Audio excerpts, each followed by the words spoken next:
Oh, Mackenzie was gonna sit in. Oh, yeah, Mackenzie's gonna, yeah, she's just gonna, needs practice. So yeah, I didn't where she's at, where she's gonna sit.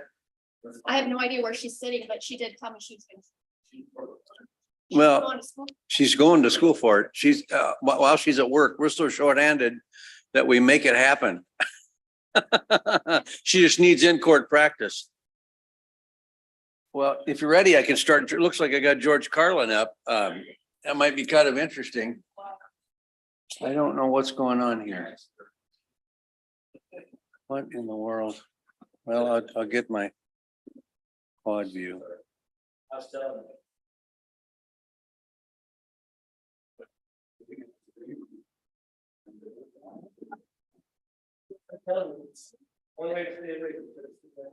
Maybe it's just taking some time to load up. It does that a lot, so.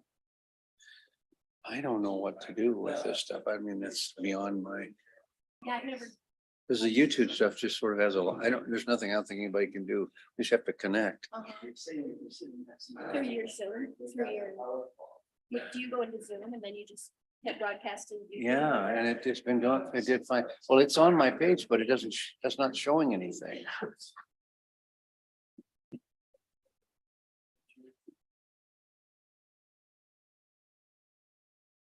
It's running live, but it's showing no screen, no, Have you tried restarting it? I did last night. I didn't do it this morning. I mean, I didn't do it this afternoon. I thought maybe if I got out and got back in Yeah. to Zoom and YouTube, which I did.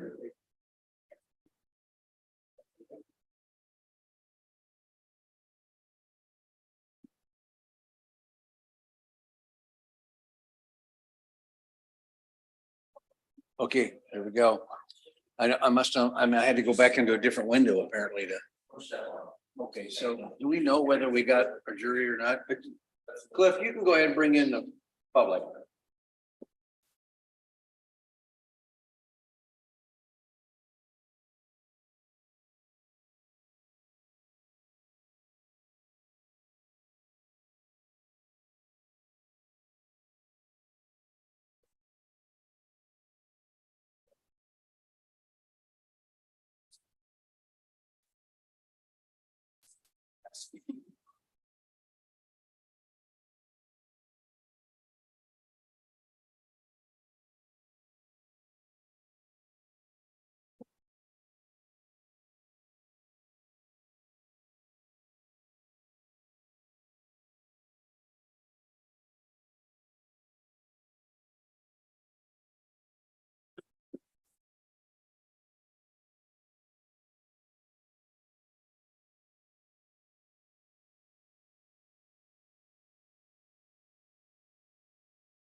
Ready. Yeah, come on, bring them in.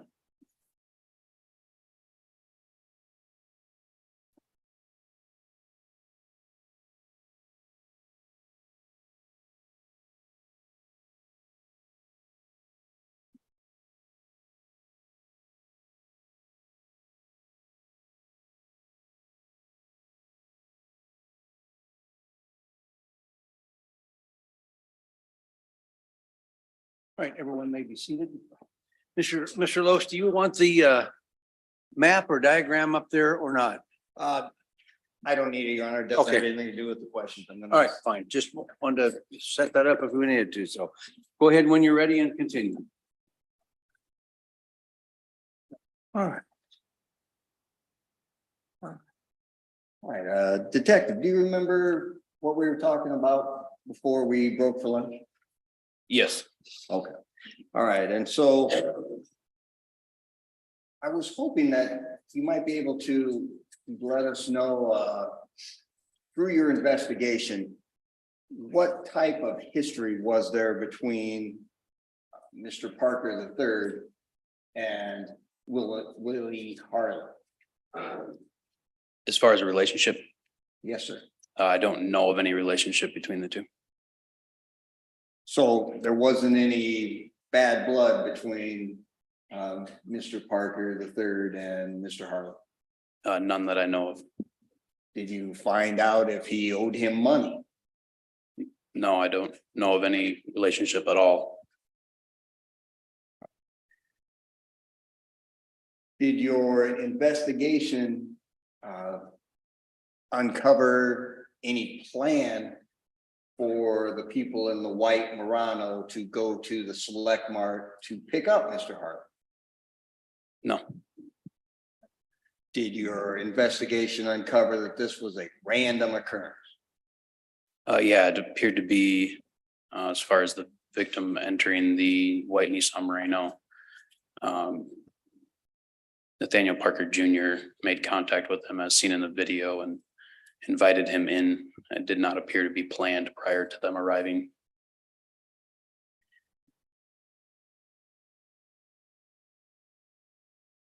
Did your investigation also uncover that once they had Mr. Harlan in the apartment, that then they called for help for Mr. Harlan? They did, yes. And that they provided information to get medical assistance from Mr. Harlan? When I say they, Nathaniel Parker Jr. did call and provided information such as he was stabbed. He did also provided other information that we learned was not factual.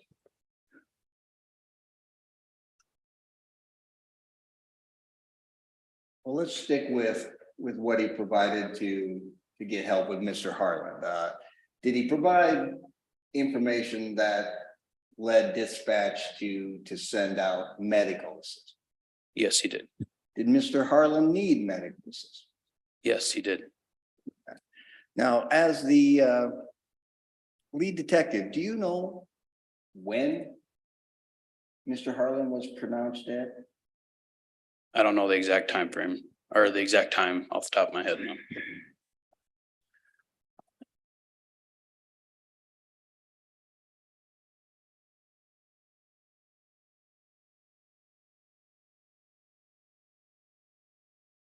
I believe that's it. Thank you, Officer. Thank you. Mr. Loomis, any redirect? Yes, Your Honor. Officer Neas. Have you listened to the 911 call? Yes, Now, Mr. Lois was asking you some questions about the information provided by Nathaniel Parker Jr. For assistance to William Harlan. Some of which was accurate and some of which was not in that 911 call. Is that right? that is correct. And in that 911 call, as I recall it, Nathaniel Parker Jr. does mention that he believed that William Harlan was stabbed. Is that right? That is correct. But he also notes in that 911 call that William Harlan made it into the apartment on his own. That is correct. And that's not factual, is it? That is correct. So, because he actually had to be carried in. Yes, he was. He didn't make it into the apartment under his own power, like Nathaniel Parker Jr. said in the 911 call. Yes, that's correct.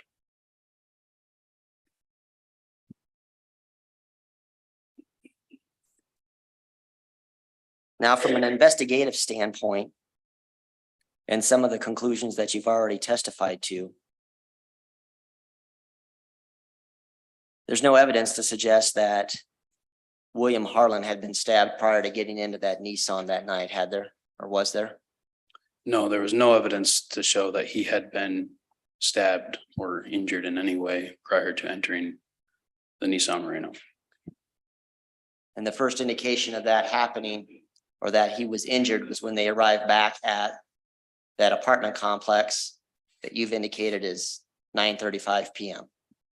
Correct. When they arrive in the back parking lot, when he is removed and you can see he's thrown to the ground. There's also, you can see that there's a marking there on the ground, which we determined later to be blood evidence that was photographed.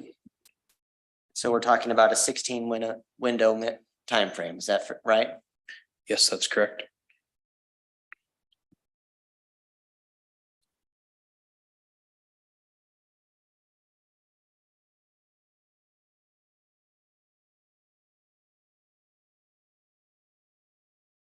Now, Mr. Lois was asking you questions about the blood that was located in the car. Do you recall those questions being asked of you? Yes, I do. And he asked you questions for explanation for the lack of blood being in the car. Do you recall that line of questioning with Mr. Lois? Yes, I do.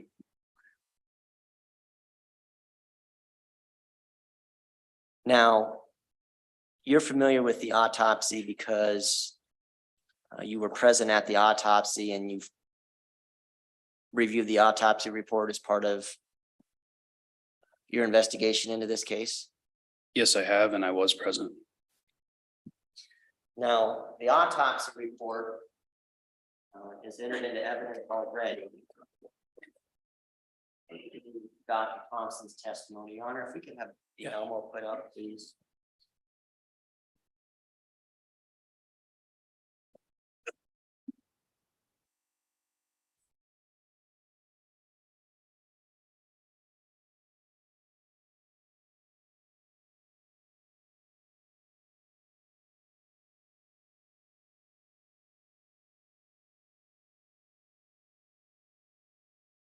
This is the front page of State's Exhibit number 15, which is the autopsy report. You have that in front of you, Officer Neas, and what we're looking at is Roman numeral 1, 2, and 3. Do you see that there? Yes, I do. And wound A is Roman numeral 1, indicates a depth of 3 centimeters. Roman numeral 2, wound B, is a depth of 1 centimeter. And wound C, Roman numeral number 3, has a depth of 13 centimeters. Do you see that there? Yes, I do.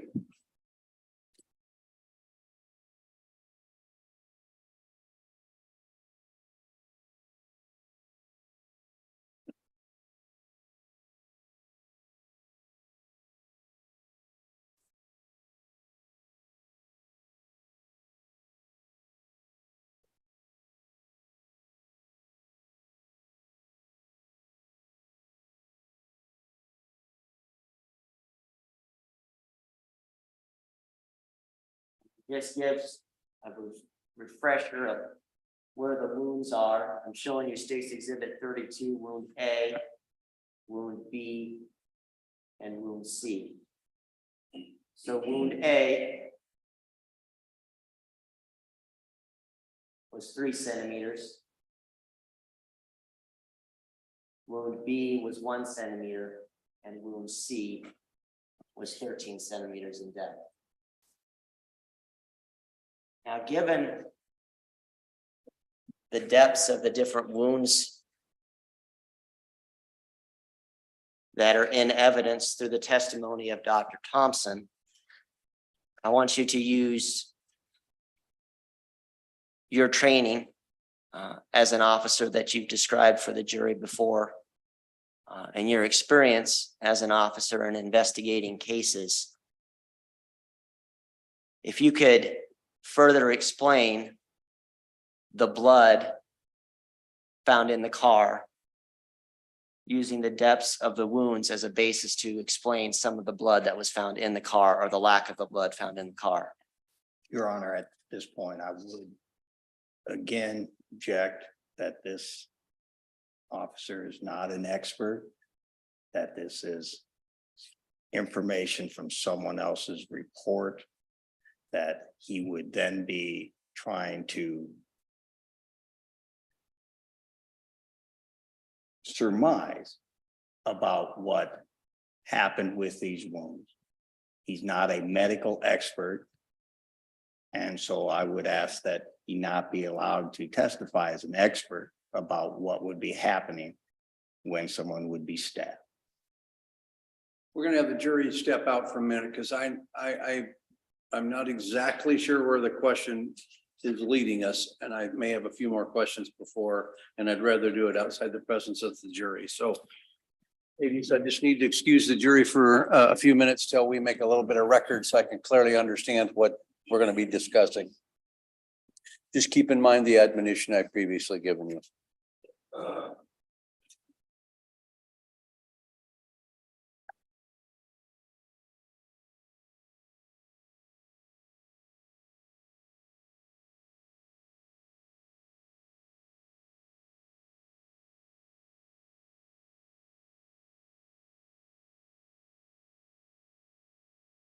Okay, everyone can be seated. And so I'm not exactly sure what Mr. Loomis has asked you. That's not a criticism of the question. I'm just not quite sure what the scope of that section of his re-examination is going to include. So officer, I'm going to ask you, for the sake of this matter, we're outside the presence of the jury, to answer it the way you think it's posed and what you think your answer should be. And then I think I'll better understand. I understand the objection and I understand the question, but maybe it's the next question or two I have questions about in my mind about where this is going. That's perhaps the case. So I'll quit talking and let you answer it if you can. Okay, I would answer the question to the effect of wound A being 3 centimeters and wound B being 1 centimeter. A shallower depth wound, in my experience, does not necessarily provide ample amount of blood or a large quantity of blood. Wound C, on the other hand, would provide or would have a large amount of blood, but due to the location of that wound, the chest cavity itself, which I observed in the autopsy, has filled up with blood, a large quantity of blood, to the point where it would only start coming out to when it got to the elevation of the wound. Okay, Mr. Loomis, if you had other questions, go ahead and ask them, and then we'll debate what we're going to do here. So. Officer Neas, the question had been posed to you about why there isn't more blood in the car, and more specifically, why there isn't blood spray on the ceiling, blood spray on the seats, or blood spray in other areas of the car.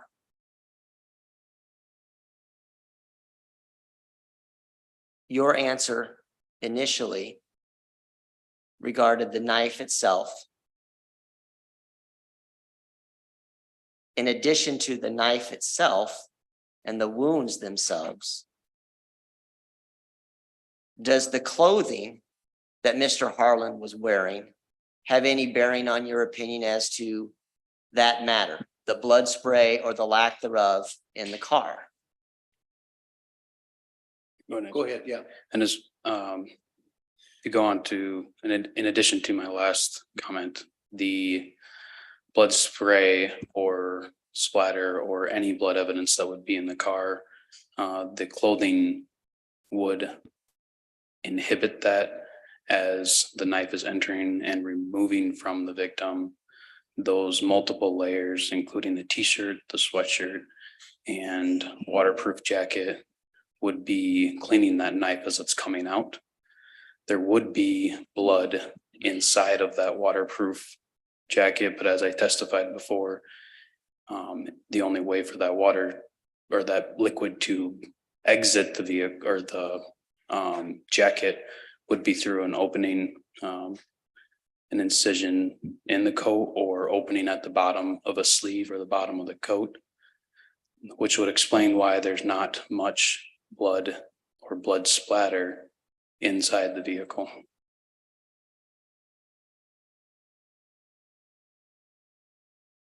Your Honor, that would essentially encompass what I want or intend to ask Officer Neas. Again, the focus of the questioning is regards to the specific questions asked by Mr. Los on cross-examination.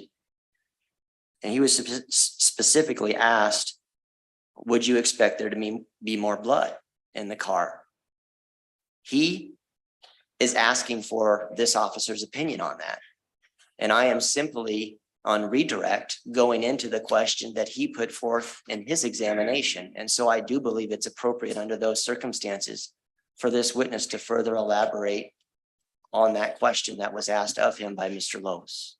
Yeah, and I'll get to you in just a minute, Mr. Los, but I think the two questions that we talked about here that were asked are really two different types of questions. I think the first question elicited testimony from the detective that is medical in nature about the filling of the lungs and how that might respond in either a body that's either just having expired or just before. I don't know which it is, but I'm troubled by the first question. The second question, I'm not.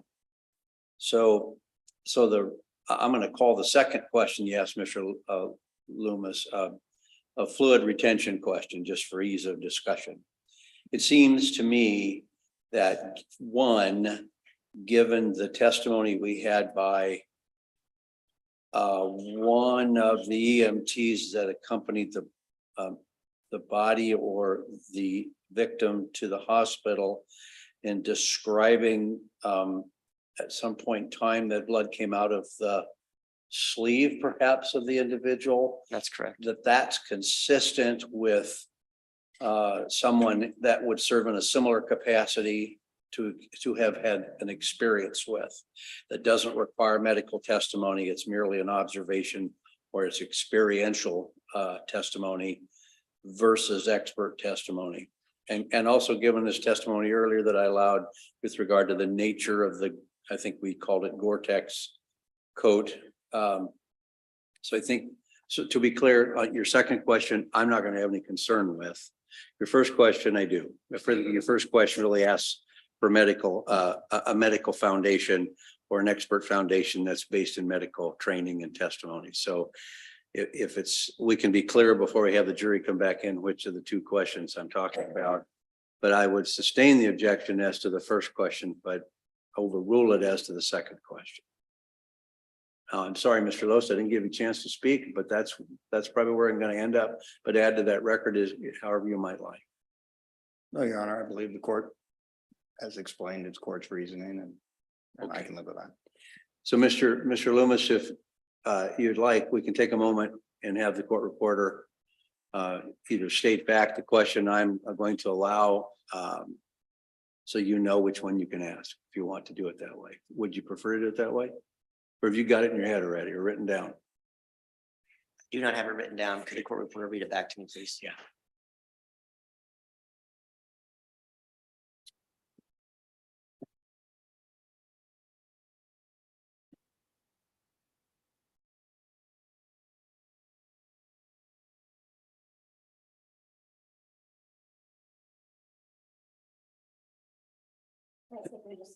No, I understand. We've talked a lot since that point. Just before the jury.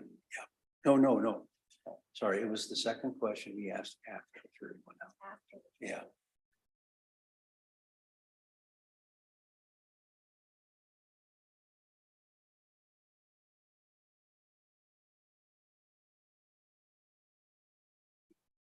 Full question he answered.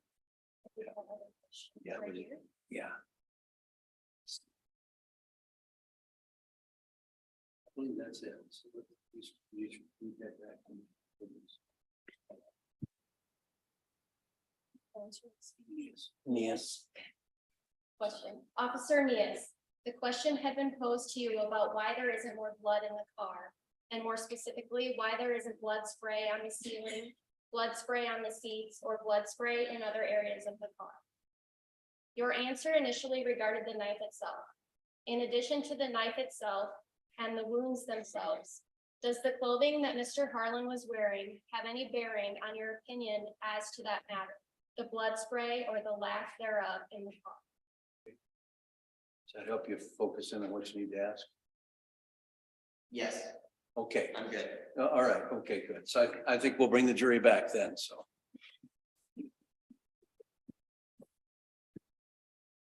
You can just tell Jill to bring it, thanks. That's been he's been my assistant.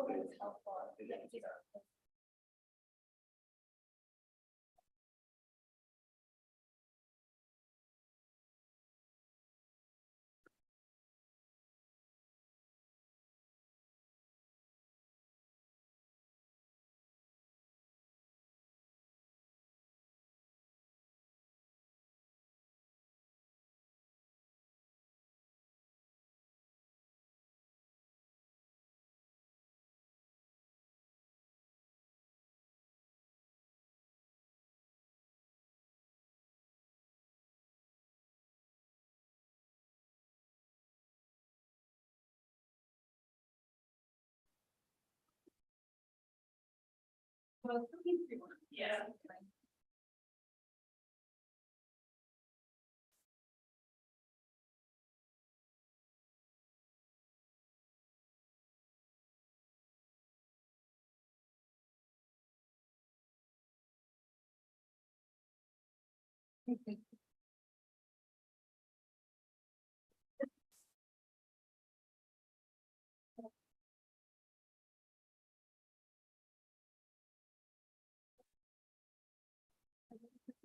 Everyone may be seated. So, Mr. Loomis, I'm going to ask you to ask a different question. Yes, Your Honor, thank you.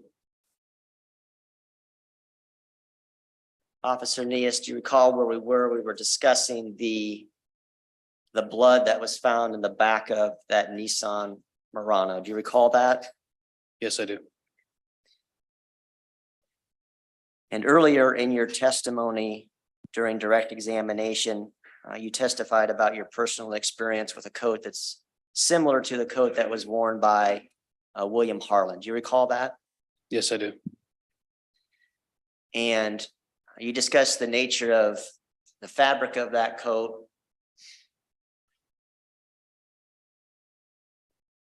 Does the clothing that William Harlan was wearing when he was in the car that night have any bearing on your opinion as to the blood that was found in the backseat of that particular car? Yes, it does. And given your training and experience, what does the clothing, what bearing does that clothing have on the blood that is found in the backseat of that car? Twofold. First part, the exterior jacket, we talked about previously, the moisture wicking jacket, which also would prevent moisture from not only getting in, but getting out of the coat. Therefore, it would have to come out an opening in the coat. Second part is due to the 3 different layers of clothing, one of which being a t-shirt, heavier sweatshirt type material, and then the outer layer, moisture wicking layer, as the knife is being removed from the victim, those layers would in turn clean or wipe clear the knife, preventing any sort of not any, but preventing splatter from being present in the vehicle, or any blood coming out of the laceration wounds, the stab wounds.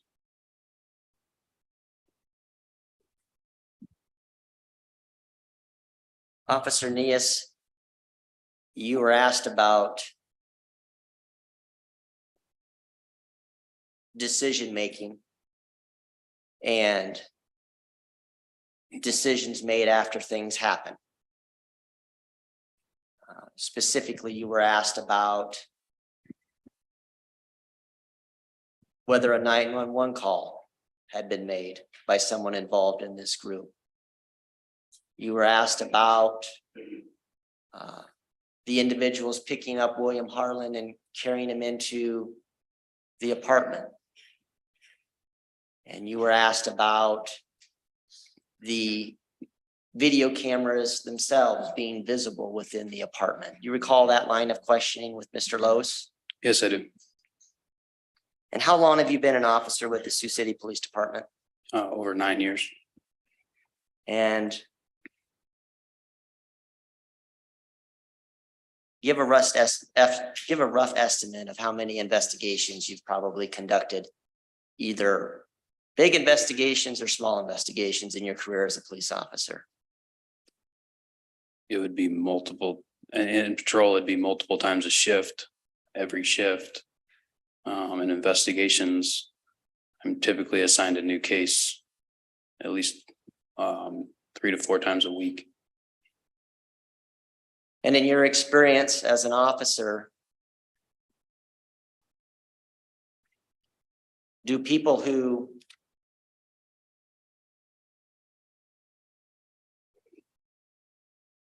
commit crimes always make the smartest decisions after the fact? No,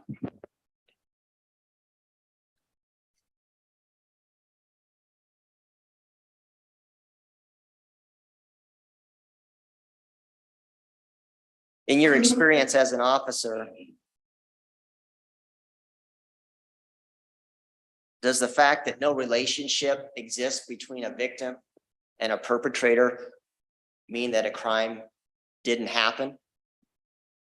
no, it does not. And does it mean that simply because no relationship exists, that somebody didn't necessarily commit the crime? No, it does not. There are crimes that happen all the time in your experience that there may not be a motive for a reason why someone would do that. Is that fair? Yes, Now, Mr. Lowe's asked you about Mr. Malone and his casual approach to that night and what he was doing on the video surveillance. Did any of your contact with Mr. Malone indicate to you that he cared at all about William Harlan? no, it did not. And so his casual approach to everything that was done that night, does that seem out of the ordinary, given your contact with him? Given the communication that I've had with him and my experience, short contact with him, on the grand scheme of things, he did not seem to care that this was a homicide investigation or really care about anybody in this investigation.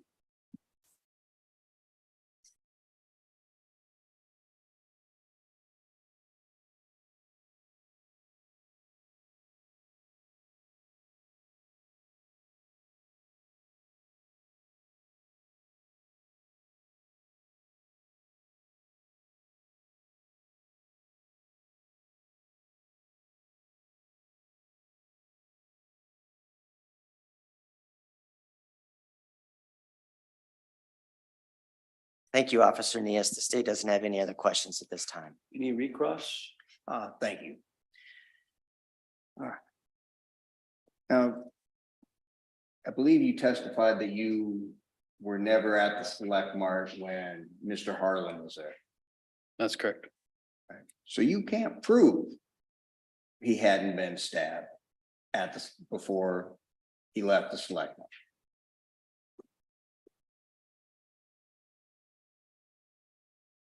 I can say that, and I think the video evidence shows that he was not stabbed. He was there for a lengthy period of time, specifically 40 minutes, walking around on his own account, interacting with multiple people, got in the vehicle on his own account. He's not have any injuries visible to him in the security camera footage. You're correct. I did not specifically see that with my own eyes, but I did see it through the video that we've all watched now.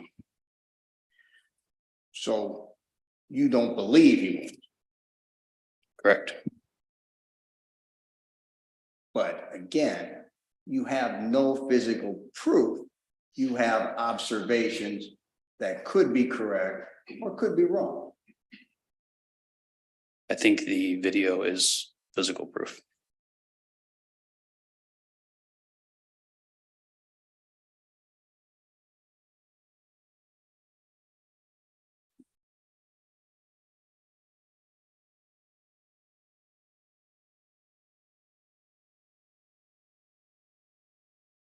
Now. Now, as part of your investigation, was there a knife that was found in the bathroom of the apartment? Objection exceeds the scope of cross-examination or redirect. It seems to, Mr. Los. Your Honor, I'll ask the second question first and then sort of explain Okay. what's. So. Somebody hiding something would seem to be to you an indication of some guilt. Yes, So if someone is hiding something indicating, in your opinion, some guilt, couldn't they just as easily have left instead of hiding? yes,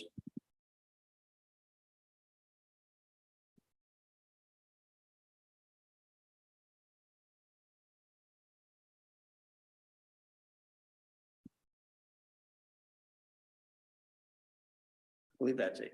Thank you. Mr. Loomis, anything else?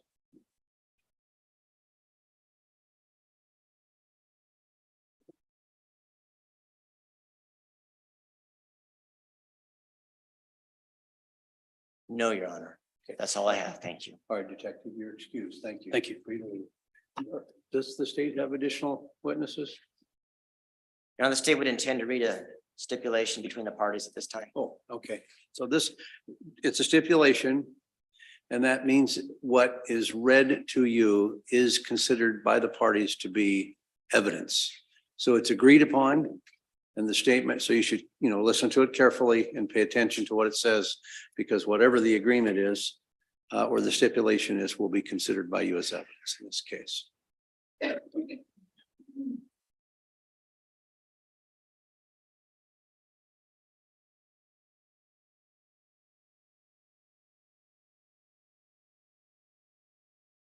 Parties stipulated and agreed that on February 25, 2023, paramedics transported the body of William Harvey to the Woodbury County Medical Examiner's Office at Union Point Health, St. Louis. Woodbury County Medical Examiner Dr. James Gutenberg reviewed the body and placed a tag on the bag, identifying the decedent as William Harvey. Dr. Gutenberg determined that the body of William Harvey should be transported to the Iowa office of the state medical examiner in Aiken, Iowa, for an autopsy to be conducted. Unity Point Health St. Luke's released the body of William Harlan to the Waterbury Funeral Home. The Waterbury Funeral Home transported the body of William Harlan to the Iowa office of the state medical examiner on February 25, 2023. The party stipulated and agreed that Keely Joan Carter as a nurse with Mercy One Hospital and was so employed on February 25. Ms. Carpenter is trained and experienced in drawing blood from individuals. Ms. Carpenter administered a blood draw on the defendant, Daniel Parker III, on February 25, 2023, and obtained a blood sample. Said blood sample was turned over to the Sioux City Police Department. Parties further stipulated and agreed that on March 6, 2023, certain items of property and or evidence were submitted to Nicole Hoffman at the DCI criminalistic laboratory by the Sioux City Police Department for testing by criminalists at the DCI criminalistic laboratory. These items tested are identified as lab numbers 1, 2, 3, 4, 5, 6, 7, 8, 9, 10, 11, 12, 13, 14, 16, and 17. Carly Schneider and Jill Moore were the criminalists involved in testing said items submitted. The party stipulated and agreed that the reports prepared by the criminalists after testing said items will be offered and received as evidence without objection. 2023-06645, Report 1, authored by Joe Moret, states that lab number 3, blood from the Daniel Parker III, the defendant, screened positive for amphetamines. The results were 214 nanograms per milliliter of methamphetamine and 30 nanograms per milliliter of amphetamine.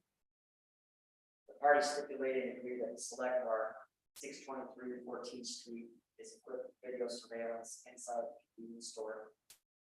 Video surveillance related to the events like 2023 were turned over to the Sioux City Police Department. Said video surveillance will be admitted into evidence without objection for lack of foundation for witnesses. For witness Norma Allen, ALE-MAN. The parties stipulated and agreed that Delaware Shoe Company PC 607 14th Street is equipped with video surveillance. Video surveillance related to the events on February 24, 2023 were turned over to the Sioux City Police Department.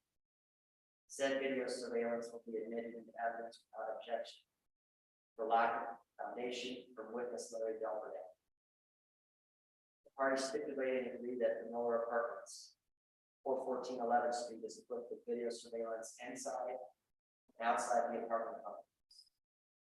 Video surveillance related to the events on February 24, 2023 were turned over to the Sioux City Police Department. Said video surveillance will be admitted into evidence without objection for lack of foundation from witness Jamie Friedel, FRIEDEL. A stipulation signed by James E. Loomis, John Rose, and Nathaniel Parker III. Just to confirm, Mr. Los, that is the stipulation that we have with the state. That is correct, Your All Honor. right, fine. So the court will accept the stipulation and treat it as evidence in this case and give it to evidentiary consideration. So as will the jury.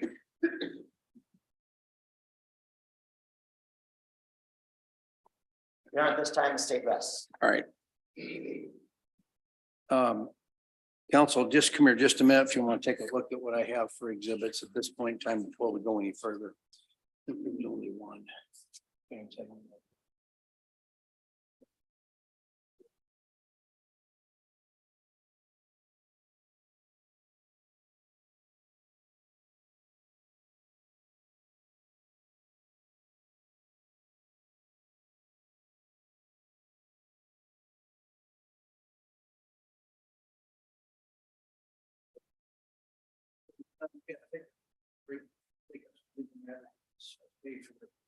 so I want you to keep in mind the admonition I previously given you. Have you step out there when we call you back. All right.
Doesn't have lights. I'm not always sure if it's on.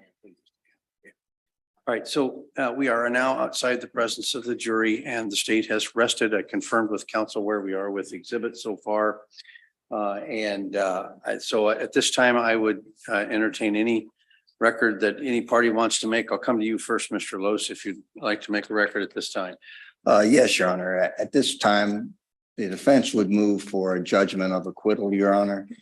I believe that the state has failed to prove their prima facie case of that Mr. Parker III was an individual who stabbed Mr. Harlan, that they have not proved that he committed any act that cost the life of Mr. Harlan. I don't believe that even given the evidence in light most favorable to the state, Your Honor, that none of the evidence that has been presented here yet has shown that any actions were taken by Mr. Parker toward Mr. Harlan. There's no direct testimony. There's no even circumstantial evidence that Mr. Parker himself did anything beyond toss Mr. Harlan to the ground, which the doctor said there was no head injuries, no blunt force trauma. That was not the reason why Mr. Harlan passed away. That it was because of a stab, but there is no evidence that that stab was perpetrated by Mr. Parker. And so we would move for a judgment of acquittal, Your Honor. Mr. Loomis, I'll let you respond. Thank you, Your Honor. The court is aware that at this state of the proceedings, the court is to take the evidence in the light most favorable to the state. And I believe that there is sufficient evidence at this point for the matter to be submitted to the jury. The court is aware that both direct and circumstantial evidence is evidence that this fact finder, this jury, can consider in making a decision. And I believe there has been sufficient evidence from both direct evidence and circumstantial evidence that would submit this matter being submitted to the jury. Specifically, there is evidence that on February 24th, William Harlan was stabbed, and that he died as a result of being stabbed, that he was stabbed multiple times, that those stabbings to this particular victim were in his chest, the most serious of which severed his aorta and punctured his lung, collapsing his lung. This resulted in him bleeding out and dying. The act of stabbing someone repeatedly does present evidence of malice aforethought, does present evidence of willfulness, deliberateness, premeditated, and specific intent. Specifically regarding the identity of who it is that stabbed William Harlan, the evidence, both direct and circumstantial, places this defendant in this vehicle on the night of February 24th of 2023. The defendant is sitting on the left side of William Harlan in this vehicle. The stab wounds to William Harlan are to his left side. There is no evidence that William Harlan was stabbed prior to getting into this vehicle. There is nothing on the video that would support that. The photographs and still photographs indicate that this victim was not stabbed before he got into the car. It's evident that he had been stabbed by the time that he got back to that apartment, because there's blood outside in that alleyway, and we know that that's William Harlan's blood. So there's a window of time here that we're talking about. It's 16 minutes. And the state submits that there is sufficient evidence because there is something that happened in that car, both through the testimony of Jeffrey Lee and the testimony of Conway Malone. Conway Malone did testify that something in the backseat of that car happened. He said he didn't see anything, but there was something that happened in the backseat of that car that caused Pops or the defendant's dad to turn around and tell him to essentially knock it off. And there's a testimony of Jeffrey Lee, who testified that when William Harlan got into that car, he was fine. But when he got back from buying the drugs and got back into that car, his condition had changed. That he was leaned back against the seat with his head back. Now, at that time, Jeffrey Lee thought he was passed out.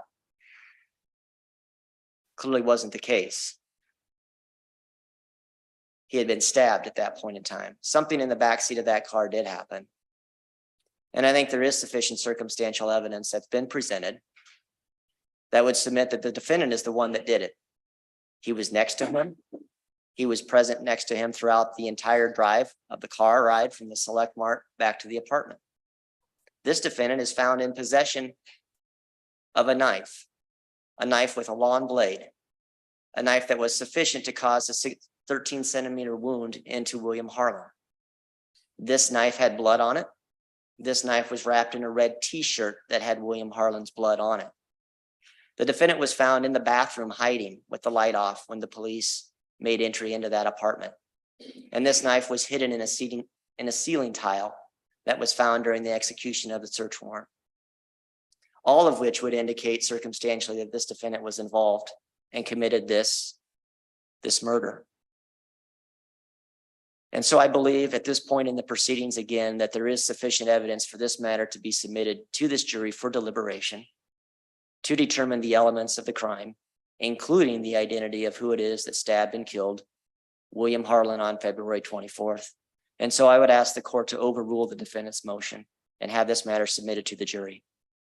All right, so I would be less than honest to tell you that I don't have some concerns about some of the elements, but at this juncture, I think the better course of action is to reserve ruling on the motion, and we'll continue and proceed further. If there's additional evidence or not, then I'll ultimately have to make some decision after the jury renders its verdict. But I ultimately, we're going to go ahead and go ahead. I'm going to reserve ruling on it, take it under advisement. And then Mr. Loesch, do you have, what's your plan for evidence? Your Honor, I believe we should have 2 witnesses. Okay. Is your first witness, you can tell me whether you want to about Sure. whether it's your client or not, but is your other witness going to be ready? Or are they here? He's here now. Oh, okay, fine. All right. So let's take a short break. Have you decide which one you're going to call first, and then we'll come back and we'll take up the defendant's evidence. All right. Yes, Your Honor. Yeah.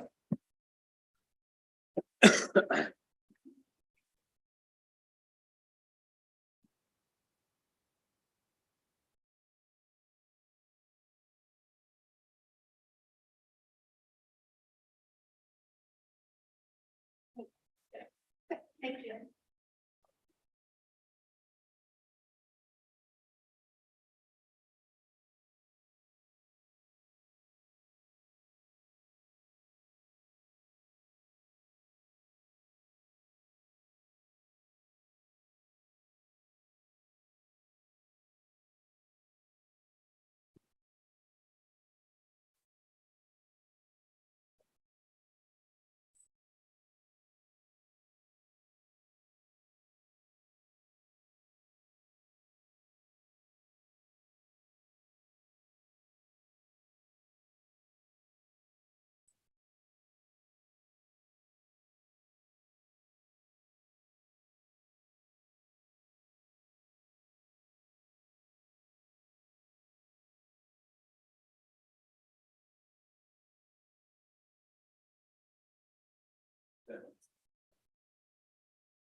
Right behind you.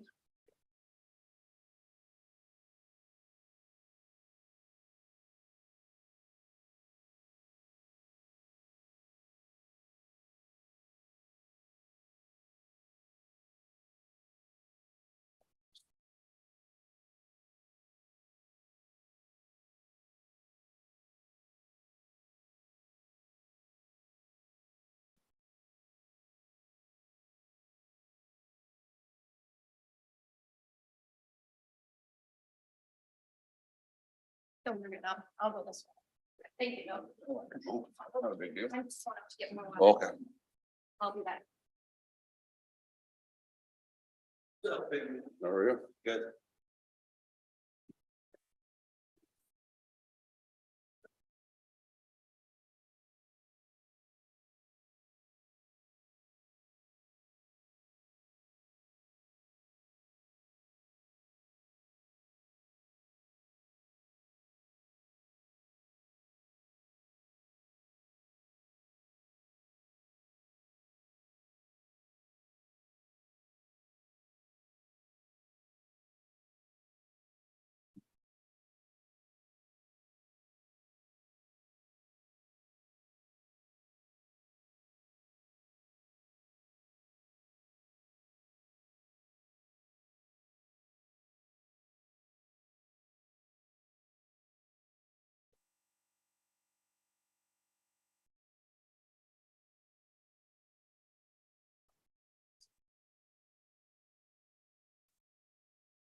No.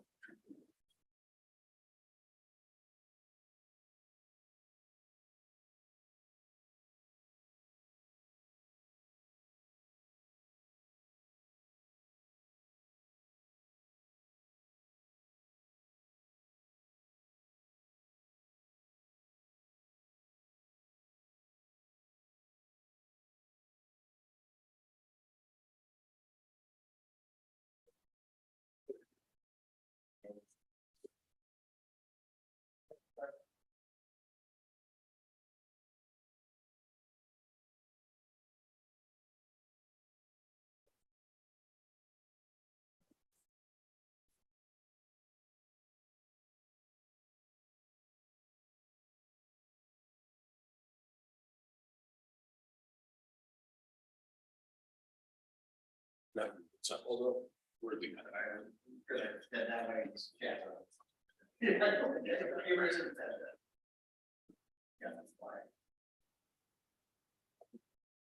Hold on.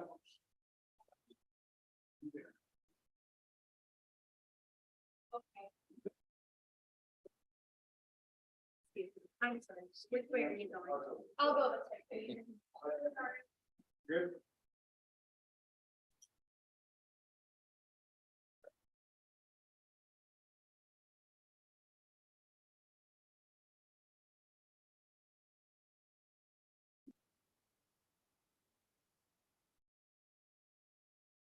For what? Broadcasting out live.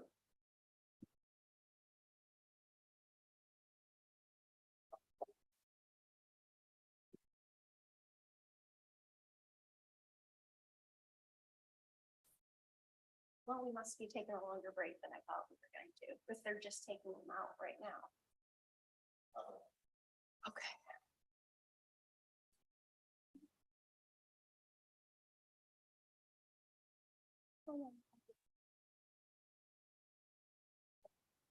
Is this still on? Yes, it is still on. It's just so much easier to deal with it that way than to not. Change it.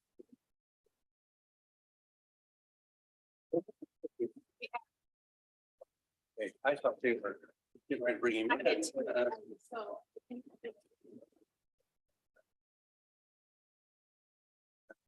I understand. We have an issue with just one step of a connection line down there, and it seems to have this crinkling problem.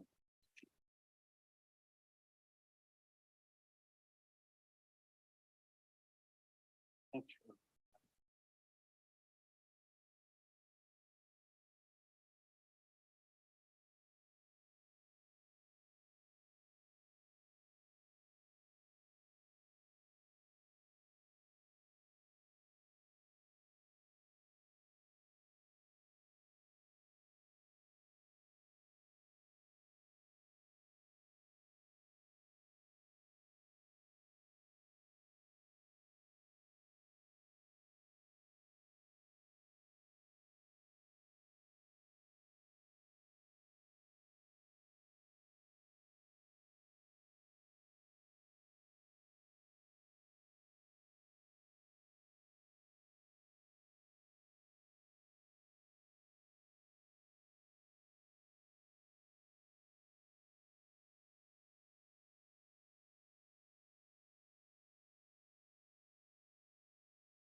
Problem I'll never have. I fit neatly underneath, under the hood.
All right, everyone may be seated. Mr. Los, then I'll ask you to call your first witness. Thank you, Your Honor. Your Honor, the defense would call Nathan West. Okay. I'm gonna have you just raise your right hand. Do you swear to tell the whole truth and nothing but the truth in this matter? Yes. All right, fine. Why don't you go ahead and state your name for the record, please? Nathan West. All right, Mr. Los, when you're ready, you may begin. Yes, thank you. Officer West, where are you currently employed? With the Sioux City Police Department. Now, are you a detective or an officer? I am a detective. Then I'll address you correctly. Detective, did you assist with this case back in February of 2023? I did. And what was your part in the case? The beginning was to go to the hospital, see how things were there. Once I was done there, I stopped briefly at the crime scene, and then ended up back at the station and helped with the interviews. Did you interview Nathaniel Parker III? I did. Now, when you first entered the room where he was at, how did you find him? If I remember right, he was probably had his head down. Was he sleeping? Yeah. Did he have any trouble staying awake to talk with you? It was challenging to understand what he was saying. All right. Was he in any way violent, threatening toward you? No, Did he allow himself to be photographed and evidence to be taken from him? yes, He again wasn't violent, angry, argumentative. no, At the end of the interview where you talked to him, did he in fact shake your hand? he might have. I've known him for a long time, so it's a good possibility that happened. Okay. And so you didn't see anything where he was being aggressive, being loud, anything like that? Not with me, no. I don't have anything further. Thank you, Detective. Mr. Loomis, then, cross-examination, Finney? No cross-examination, Your Honor. Okay, thanks, Detective. Short and sweet, you bet. Thank you. Free to go. Additional testimony? Yes, Your Honor, the defense would call Nathaniel Parker III. Okay.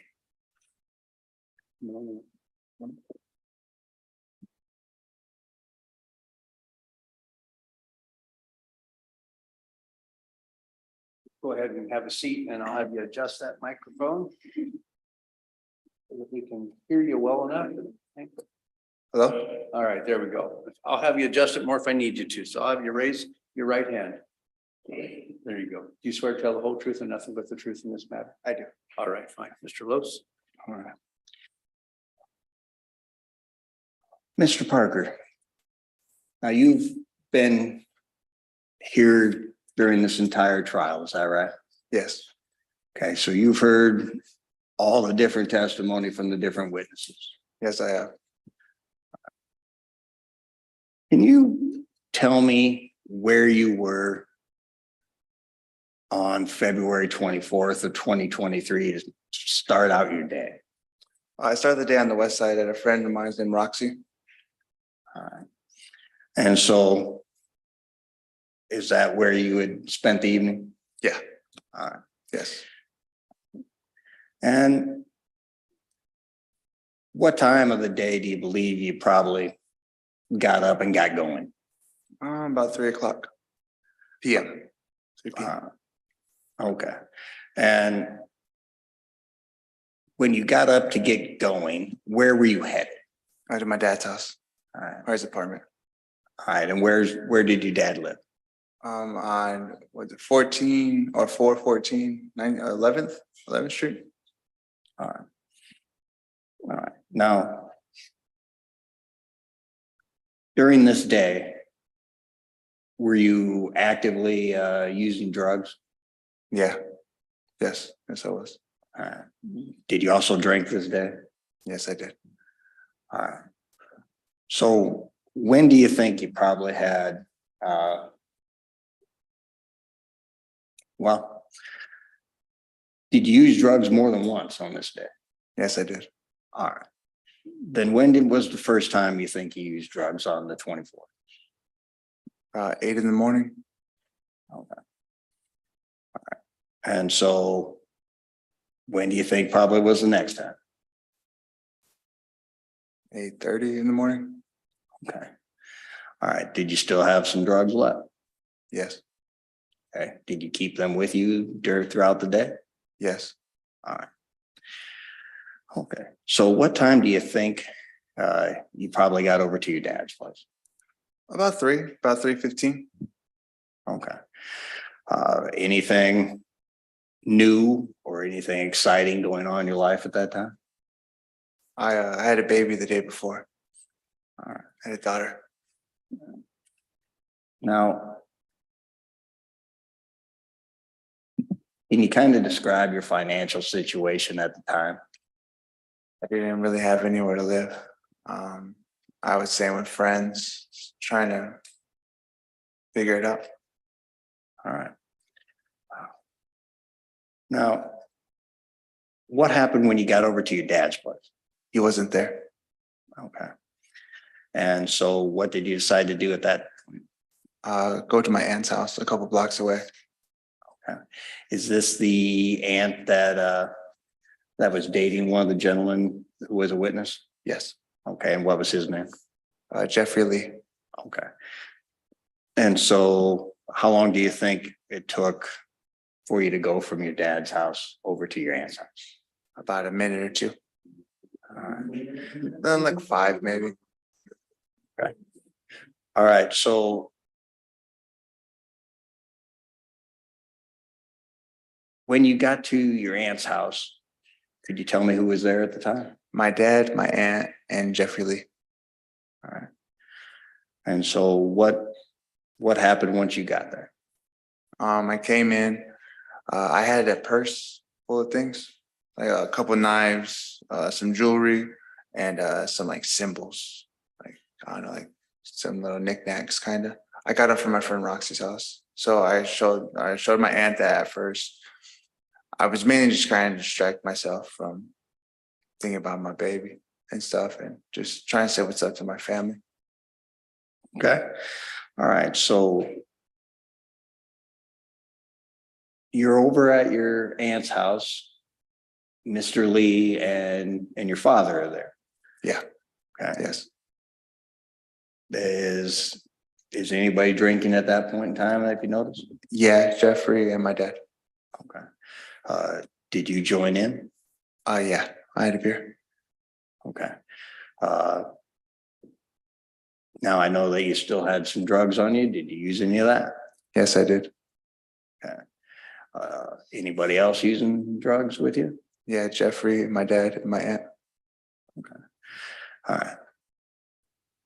Now, how long do you think you were over at your aunt's house? I hung out there till sundown. Okay, so you, 2 hours maybe. okay. But it was dark by the time you left? It was literally right at sundown. Okay, all right. And so if you can remember, did you have more than one beer? Yeah, over that 2 hour period, I probably had 3.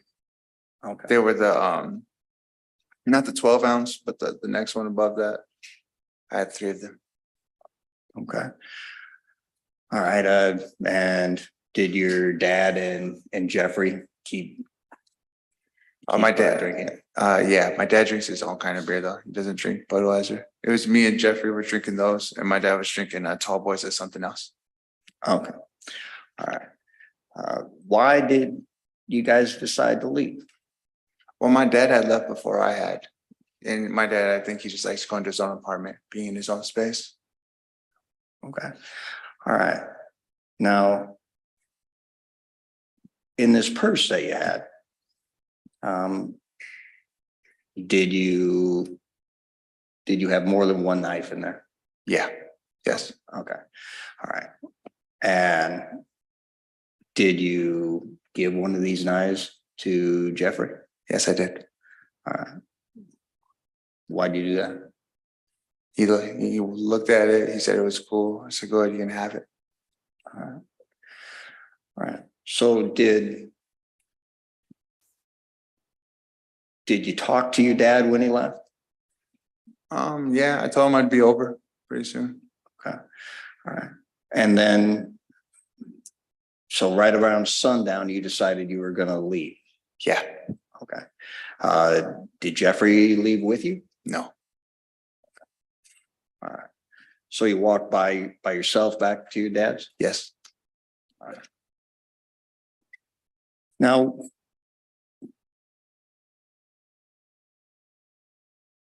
when you got to your dad's house, was he home? Yes. Okay. And who else was home when he got there? It was just him. Now, does anyone else normally live with your dad? Yes, my sister. All right. And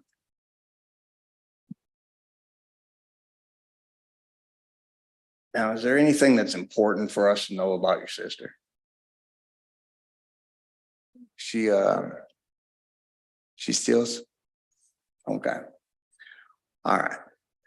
And so would she steal things from you? Yes. So if you left things laying around out in the open, they could Yeah, they disappear. Yes, they would. Okay. All right. Now, what happened when you and your dad were at his apartment by yourselves? We just hung out talking, listening to music, drinking some more. He had some more beer, so I had a beer with him again. Another beer. Okay. All right. Now, had you been trying to talk to the mother of your new child? I was trying to get a hold of her, yeah, but she wasn't responding. Okay. Now, you said you got that purse with some things from your friend Roxy. Yeah. Okay. And what was your plan of what you were going to do with these things? I was hoping I could sell them, get something probably for my baby, diapers, anything really. Okay. Just so you have something to give them. Yeah. All right. Now,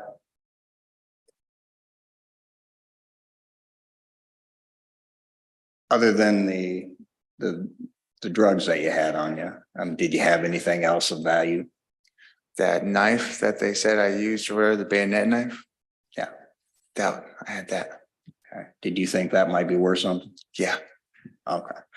All right. And so you planned on either selling that or pawning that? Yes.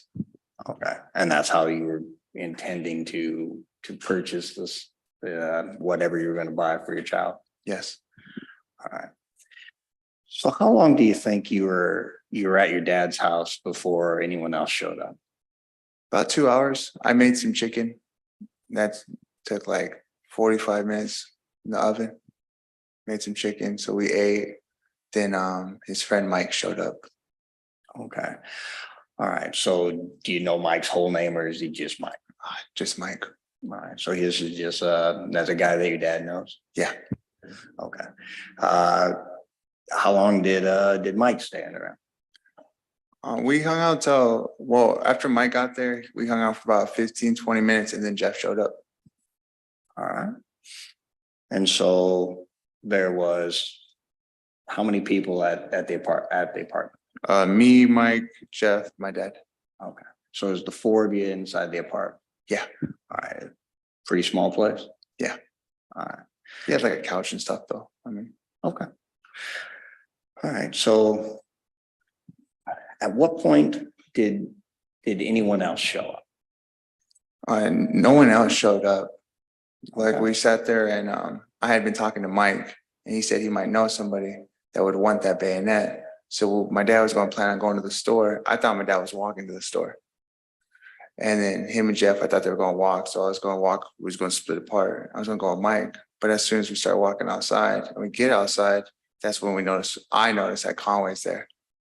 And I didn't know my dad had called him. Okay. All right. So were you looking at your phone? Did you kind of know what time we're talking about, right? Yeah, it wasn't 9 yet. I left my phone there on the charger. At Yeah. my dad's when I was leaving. Yeah. Because Mike said we're just gonna go somewhere real quick, close by.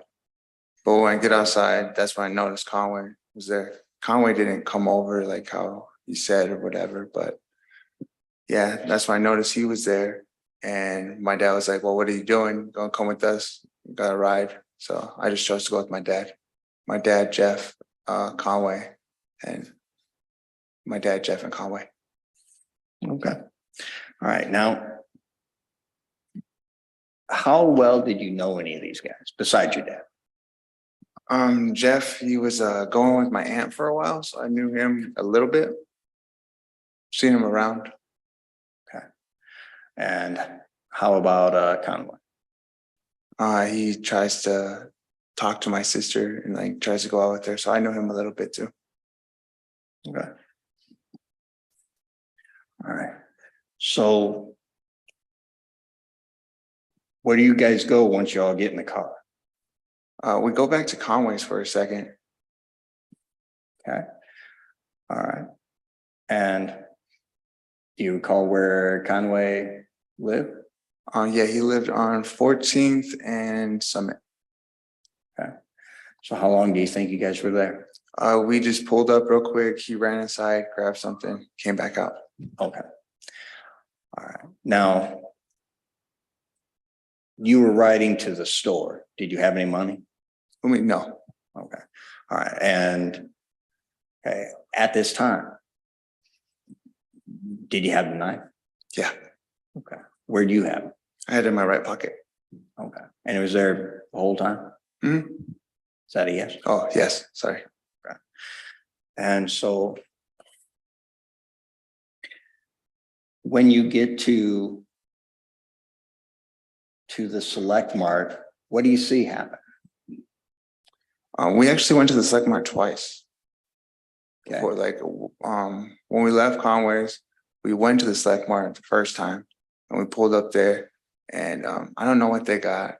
Conway ended up talking to some heavier set girl for a little bit.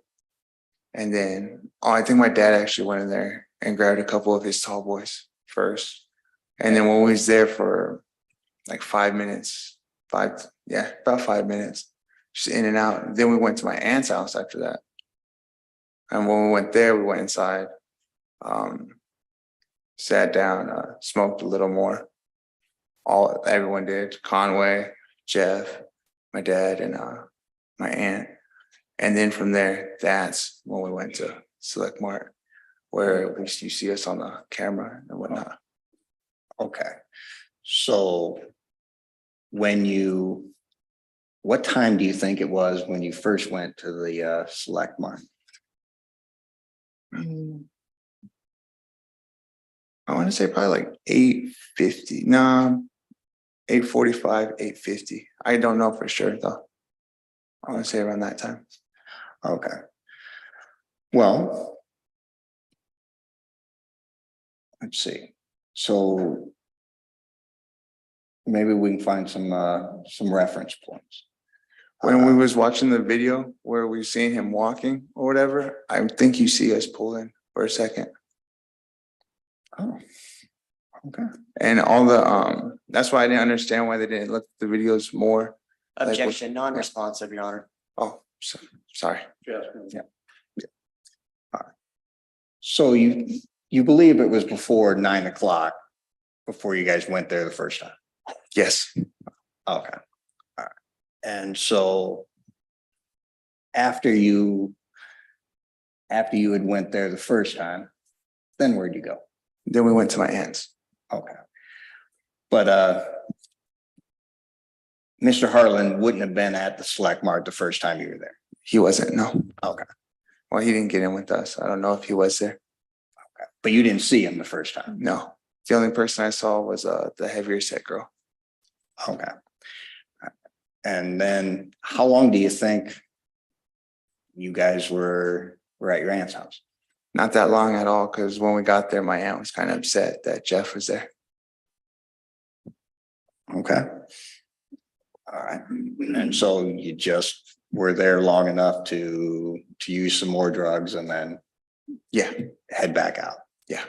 Okay. All right. Okay, so when you get to the Select Mart the second time,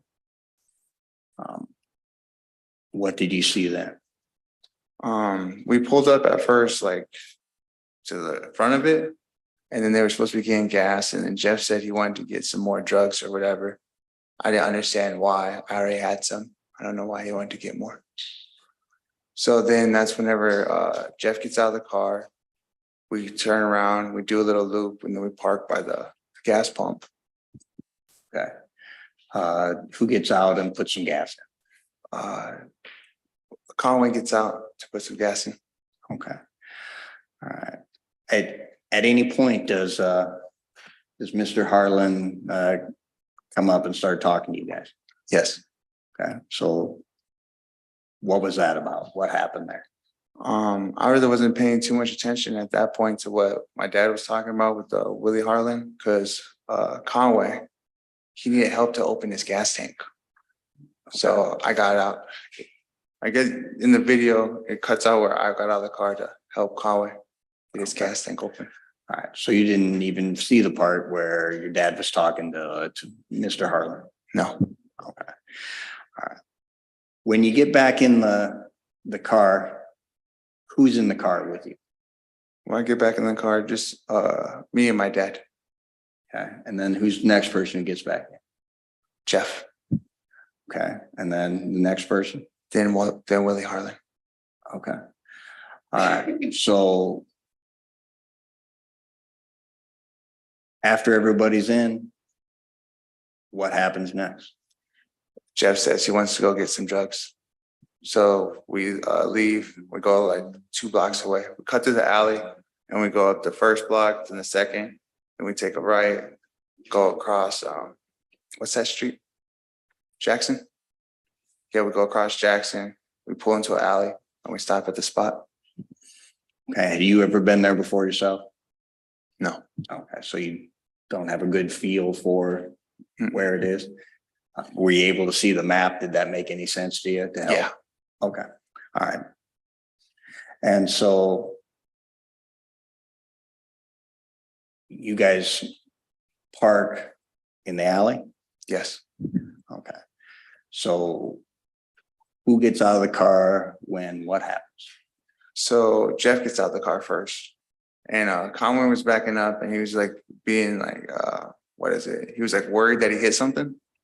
So he backs up and he asks, "Did I hit something?" I open my door. I get out. I don't get fully out. I just kind of get halfway out of the car. And look, I tell him, "No, you didn't hit anything." Okay, and we just sit there. At this time, I did ask Willie to scoot over. Willie was kind of leaning on me. Okay. All right. And well, maybe I should back up a little. Okay. Did you notice anything when Willie got into the vehicle? Yeah, but just I see people that drink a lot all the time. I'm around people like that use drugs and whatnot. And he's no different. He just kind of always grunting around a little bit and drunk. So when he got in, he was just huffing and puffing. Nothing I thought was really out of the ordinary. But then again, I don't really pay attention to people like that. Just kind of. Okay. All right. So after you kind of look back to see if Conway had hit anything, had anybody left the vehicle at that point? Yeah, Jeff. Okay. All right. Then did that have something to do with where you asked Willie to scoot over? Yeah. All right. That car was cramped. I don't know why Jeff said it wasn't. Oh, maybe because I'm a Objection, bigger. non-responsive. Why don't you ask another question? Yeah, sure. All right. Well, describe what it was like to be in the backseat of that SUV with the three of you. Okay. Conway had the seat kind of pushed back, so it was in my lap. There wasn't really much leg room for me, and on top of that, I have wider shoulders, so it was pretty cramped. Okay. All right.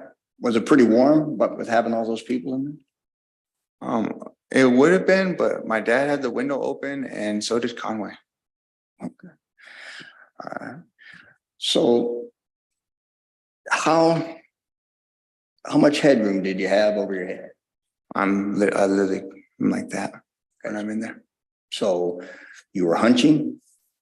Yeah, if I sit upright, my head touches the ceiling. Okay. All right, so it was a pretty tight fit. Yes. All right. Now when you asked Willie to slide over, or Mr. Harlan, sorry, when you asked Mr. Harlan to slide over, did he? No, not at first. He asked me if I had a cigarette. Okay. All right. And how long do you think Jeff was gone? About 5 minutes, maybe a little more. Okay. All right. And so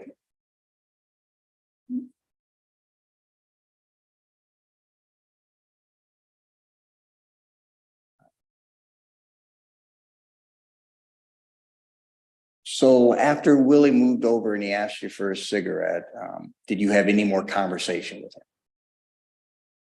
him? No. When Jeff was gone, did your dad ever leave the vehicle? Yeah, Okay. And he went where? he went to the back door to grab him. Could you see the back door? Yeah. All right. Did he ever get in to the house? No. Was there any reason for that? He just wanted, I guess he was being impatient. Okay. Just wanted to get out. Was Jeff coming out when he got to the house?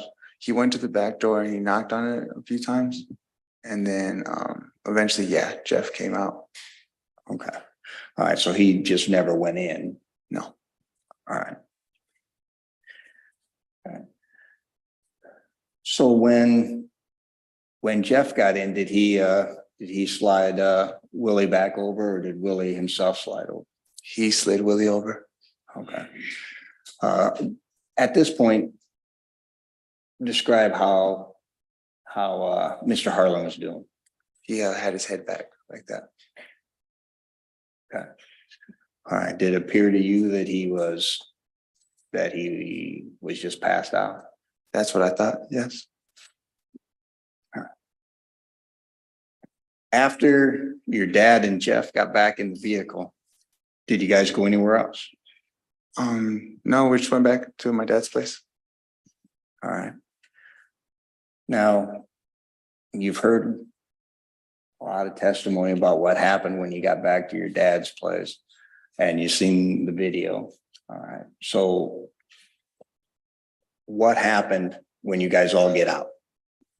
So when we get back to the place, I get out real quick. As soon as I get out, Conway congratulates me for having a kid.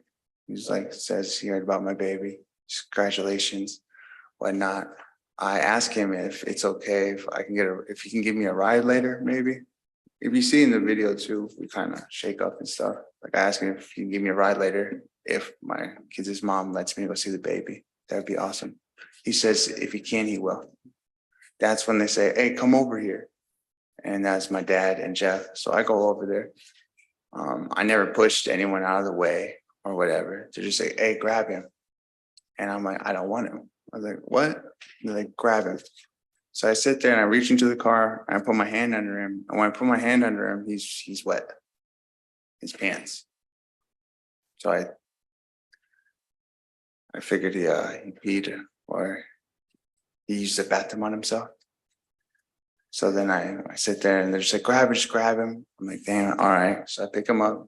I start to pull him out, and as I'm pulling him out, he starts farting and stuff, and it sounds really nasty.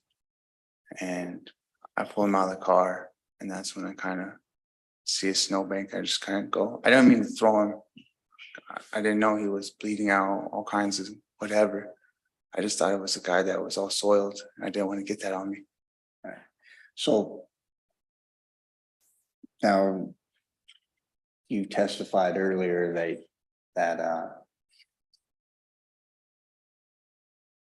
that you spend a lot of time around people who were drunk and using drugs. When people who pass out, have you ever found that sometimes they lose control of their bodily functions? We'll put it nicely. Yeah, Okay, all right. And is that what you believe was happening with Mr. Harlan? it's never been that bad before. Like when people drink and stuff like that, like they don't really eat. So when they fart, they sometimes poop on themselves. And it just what happens with alcoholics. And I thought that's what that was, but then I picked them up and it's a lot worse than that. It's nasty. All right. So now let's describe what you're wearing. What do you have on? I have on the brown jacket over there, the red shirt with the black shirt underneath it, some black jeans, a black belt, my black and white Timbs. I got some Timberlands on. I got Hold my on. black G-Shock. Hold on one second. Your Honor, could I? Of course.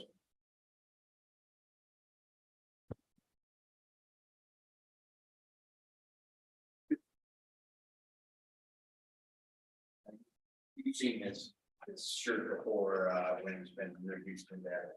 Yes, Is this your red shirt? yes, And you wearing it on February 20th? I was. Yeah. All right, now, there's a stain, right, I guess, would be, looks like in the belly area. Describe how you were wearing your coat. Open like this. And so when you had Mr. Harlan in your arms, that's when you believe he was having a little problem with it, controlling himself. Yeah. All right. Okay. All right, so what happened between you and Mr. Lee after you dropped Well, he Mr. was Harlan like- on the ground? Oh, he asked me why I did that, and I said, well, I said he's shitty. He's all shitty. And he's like, well, that's your brother. You shouldn't be throwing him down like that. And I was like, well, I just didn't want that on me and stuff. And I tried to tell him to snow, and he's just like, well, why would you do that? I was like, man, well, you pick him up then. And he said, well, yeah, okay, I'll pick him up. Let's grab him. So I thought he was going to grab his upper part, but he ended up grabbing the legs, and I ended up grabbing his upper body and stuff. And I still got it on me, a lot of that poop and stuff. Okay, and so then you guys decide to take him into your dad's place. Yeah. All right. So how long do you think you were carrying him? I mean, how long did it seem to you? A minute? Okay, didn't take that long to get around the apartment and get him downstairs? No. All right. Now, during this whole time, is the knife still in your pocket? Yeah, it never left. Okay. All right. And when you guys get into your dad's apartment, what do you do? First thing we do is my dad opens the door, and we put William down in front of the door. I asked him where he wanted him. My dad was like, just put him right here. Okay. All right. And then what happened next? They started trying to wake Willie up, my dad and Jeff. They're like, Willie, wake up, get up, kind of stuff like that. My dad says, oh, I know what will get him up. And he goes into the kitchen and grabs some water. And he puts some water on Willie's forehead. And he doesn't even. All right. So what are you doing during this period? I'm just sitting there. I took my coat off. I put my coat on this chair, and I'm just watching it. And then he's like, Willie, wake up. And I'm like, man, what's wrong with this guy? I'm just kind of looking at him, not thinking anything. And then my dad opens up his coat, and he's got a bunch of blood. All right. Okay. What do you do next? Well, me, I was like, whoa, what? I was like, he's got blood. Jeff says, call 911. And we're just kind of sitting there looking at him. So my dad's calling 911. I look down on my shirt. That's when I realized I have blood on my shirt. I'm like, oh, what the hell? I figured my dad's going to call the cops or the ambulance or whatever. And I had drugs on me. Figure I'd go in the bathroom and I'd do my drugs. Okay. All right, so is that what you did? Yeah, I took the knife in there with me too. Because I was it's the only thing I own. It's the only thing I had of value. Figured I was going to go to jail for the drugs. So I stashed it. All right.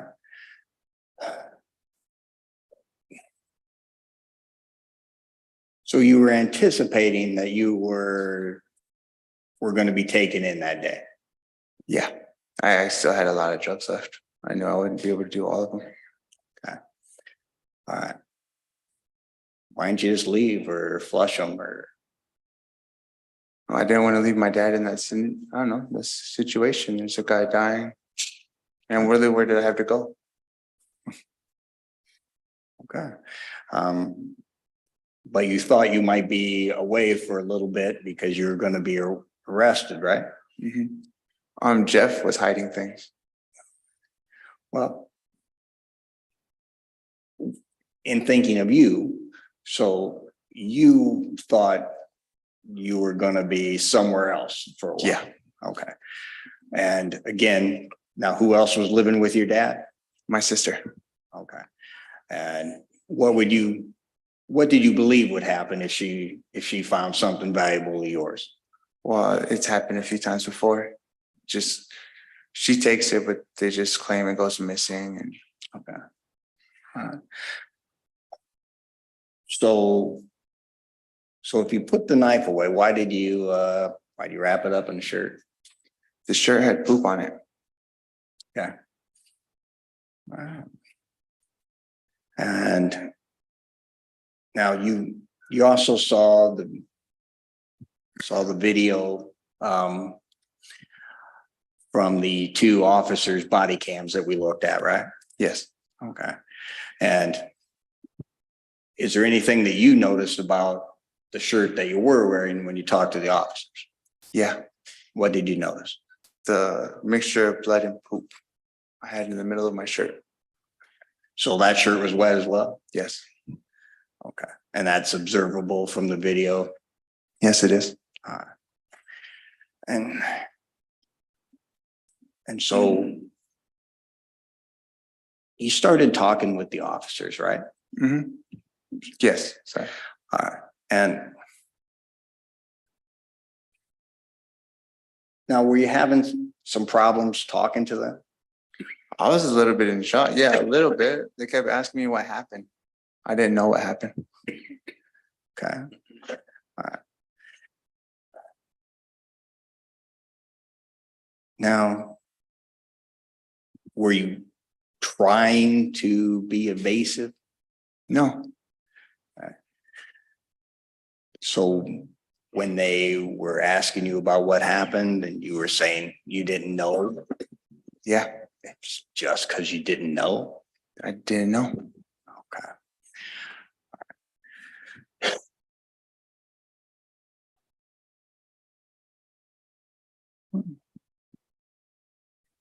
When the officers were talking with you, were you angry? Were you upset? No. Okay. Were you upset with Mr. Harlan? Not at all. Were you happy that he had, lost some bodily functions on you? No. Okay.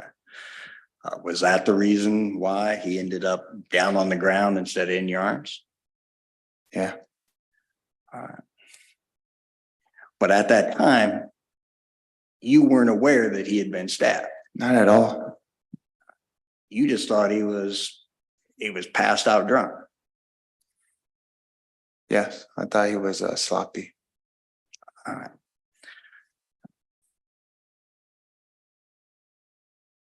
I don't have any further questions. Mr. Loomis, cross-examination. Yes, Your Honor. Good afternoon, Mr. Parker. Good afternoon.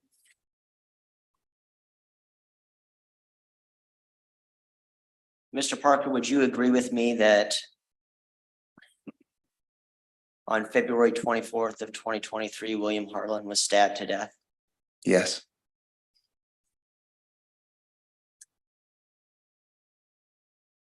And that the person responsible for killing William Harlan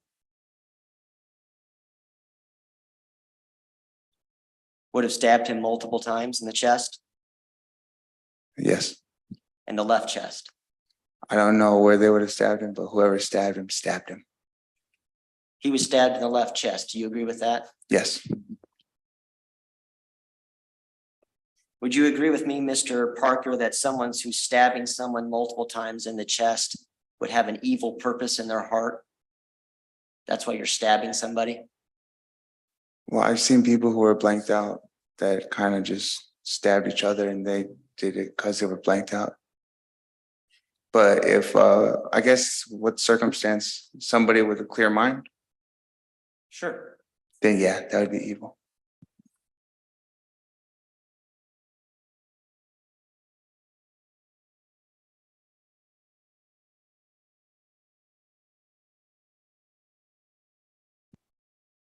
Did you hear the testimony of the criminalist from the DCI laboratory, Joe Moret?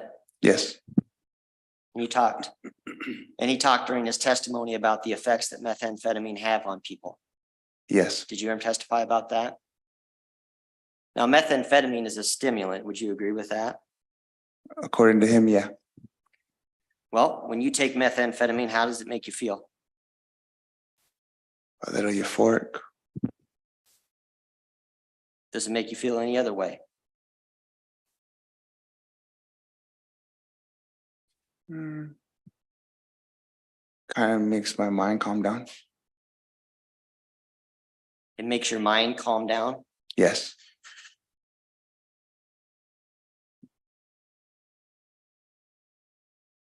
Does it make you erratic? no, Does it make you lose control? Or have a lack of judgment? it depends on if I've been up a long time or not.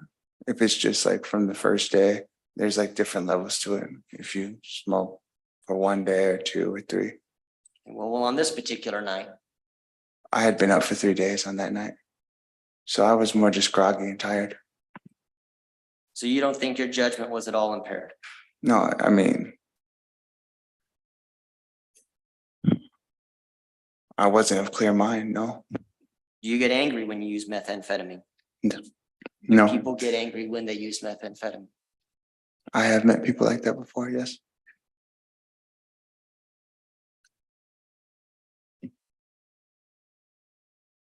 So in your experience, people do have that response. Some, yeah, some people change completely. Now, you sat down with Detective West at the police station and talked with him for a few minutes, didn't you? Yes, I did.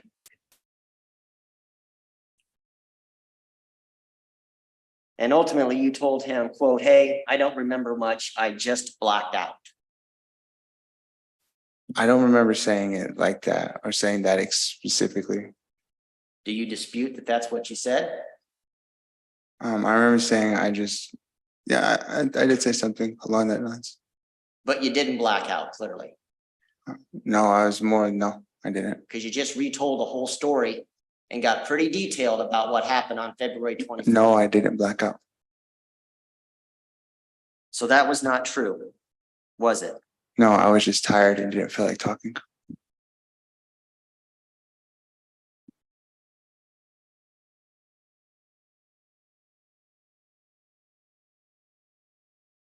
What's so valuable about this knife that you hid in the bathroom? It's not necessarily that it was so valuable. It was just the only thing of value that I had. I didn't have much. And so you chose it to hide it in the bathroom tile? That's the place where I hide anything I have of value. It's the only place my sister doesn't take things. But you chose to wrap it in a bloody t-shirt. Well, I just took the shirt off and put it in the shirt. It was the only shirt I had on me. Why would you feel the need to wrap up a knife in a T-shirt that you're hiding in the ceiling? I just put it on it and put it up there. It was poopy. It smelled bad. I figured that would deter my sister.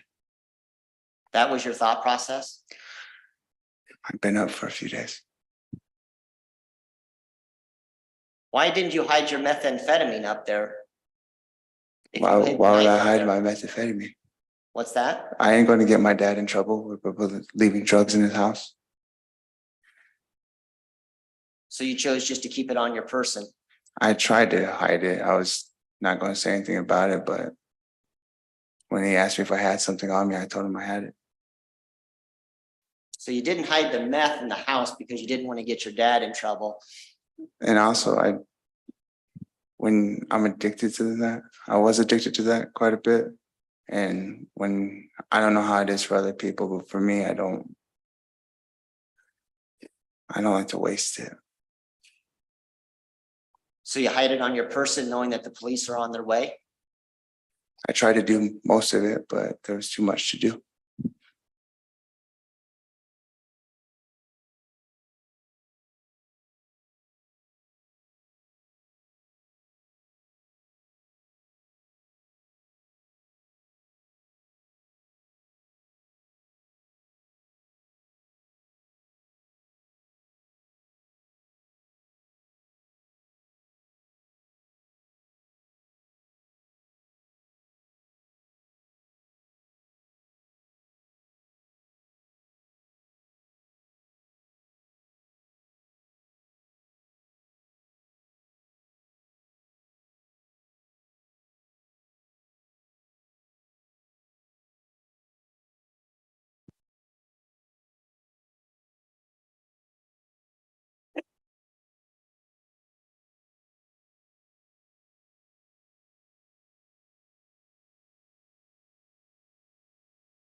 See yourself in a still photo, State's Exhibit number 6, Mr.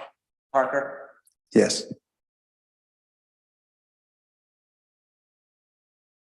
I don't see you wearing any red shirt in this picture here, Mr. Parker. You see the brown? That's part of the coat. So it's literally not showing any of my shirt. There should be video footage of us leaving the apartment building before going, driving around before we go to the store and whatnot, even picking them up. If you could refer to that It's okay. video. Mr. Parker, we'll come back to that. Oh, Let me okay. ask you another question, please. Okay. Show you State's Exhibit 87.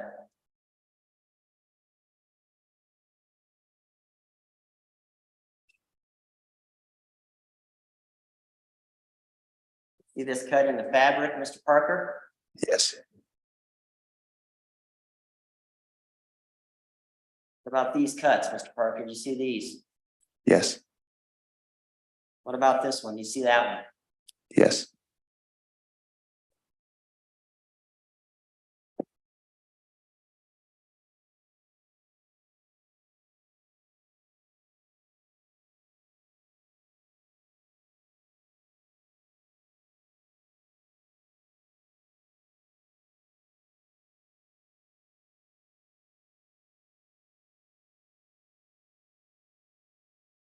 State's Exhibit number 11. You agree with me, Mr. Parker, that this is Mr. Harlan? Yes. Don't see those same cuts in his coat there, do you? You can see the lines. I don't necessarily see the coats, but I can see different texture in his coat. And like Mr. Loomis said earlier, don't these pictures kind of leave stuff out? You're telling me, Mr. Parker, that what I see in State's Exhibit 87, I didn't see those. you can see those same markings on his coat in State's Exhibit No. 11? No. When you put it side by side like that, no. And so you would agree with me, Mr. Parker, that this was documented after he was stabbed, right? Yes, with that after. And You don't dispute that those are cuts from the stab, do you? Well, there's blood around them, so I know they're cuts for sure.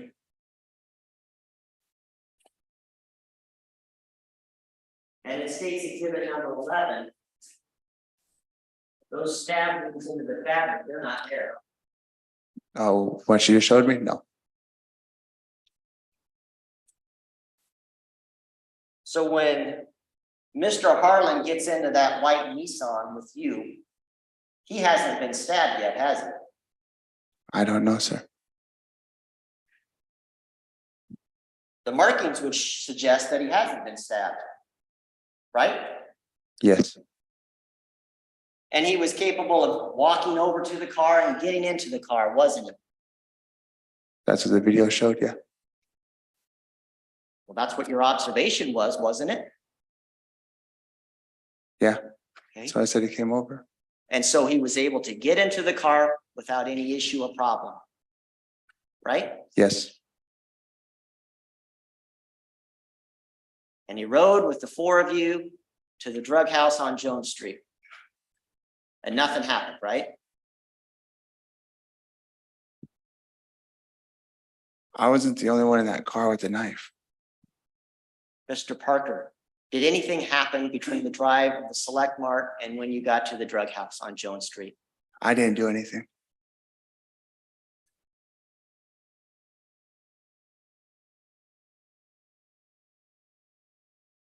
When you got to the house on Jones Street, Jeffrey got out of the car, Yes, right? Your dad and Conway stayed in the car, correct? yes, You stayed in the car, correct? yes,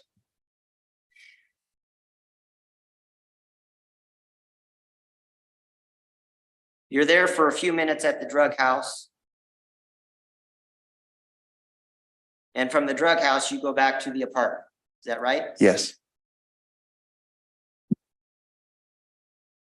Do you disagree with me that by the time that William Harlan got back to the drug house that he had been stabbed? Say it again.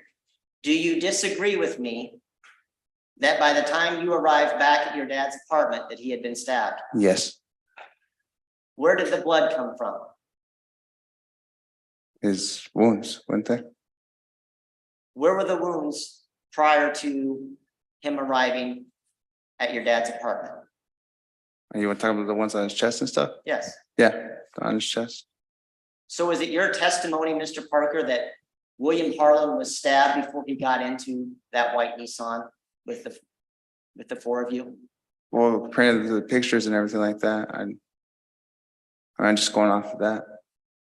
You believe that he was stabbed before he got into that car? I don't know when he got stabbed. But you would agree with me that there's no indication that he would have been stabbed before he got in.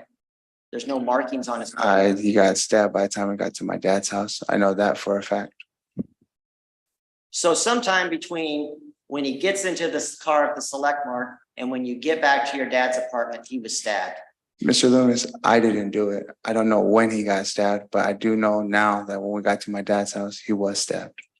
Would That's you what I agree? know for sure. So you would agree with me that he was stabbed at some point between when he got into the car at the Select Mart and when you got back to your dad's apartment?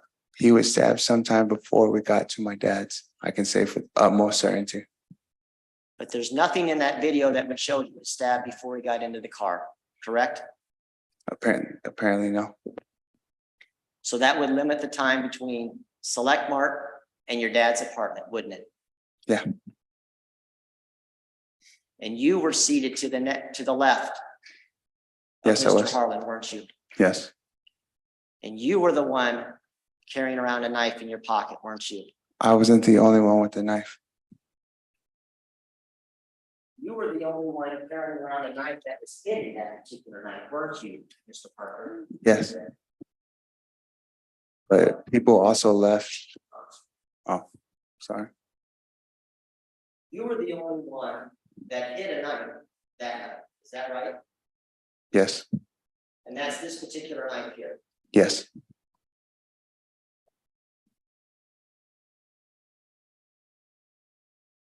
And you don't dispute the findings of Dr. Thompson that the injury that killed William Harlan was 13 centimeters in length, do you? Is that how far it is for Willie? If he put it down, then no, I don't dispute it. Wound C was 13 centimeters in length. That's how far it penetrated his body. Yeah. That's a fairly deep knife wound. Would you agree? That was, what did we say, 5 inches, less than 5?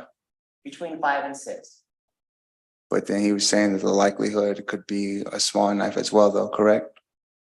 Mr. Parker, what I'm asking you is, do you agree with I'm me trying to that answer your that's a question. fairly deep knife wound? It's about the size of regular knife, all knives, really. Do you believe that that's a deep knife wound? It would be the length of a blade, a full blade.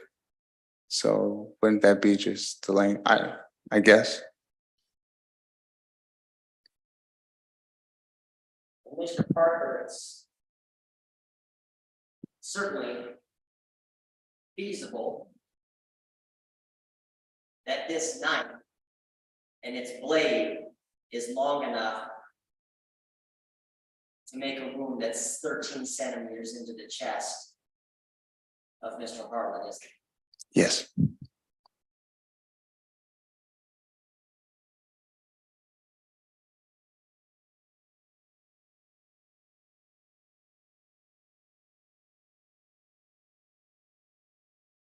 And we further know that Mr. Harlan's condition had changed because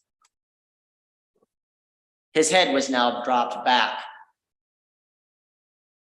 As both you and Mr. Lee testified when you were at the drug house, right? Yes.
You recall the portion of the video from one of the officers' body cams, Mr. Parker, where you're asking your dad for his sweatshirt? Yes.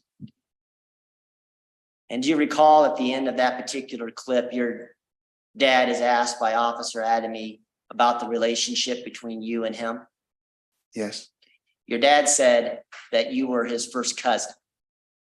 Yes. That's not true, is it? No, it's not.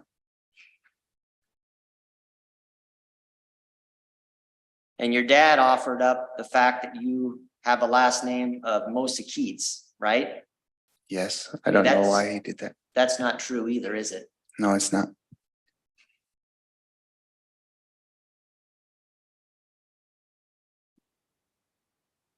And when Officer Adamy is asking you simple questions about what your name is and trying to get some biographical information, your response is to ask him a question about why you're asking him all this bullshit. No, I answered all the questions he asked about me because I knew the answers to those ones. I didn't know about what was going on with the situation with Willie. Those are the ones where I said, why are you asking me about that? You think that's what the video shows? I believe so.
Now, when you were outside in that back alleyway and you pulled Mr. Harlan out of the car,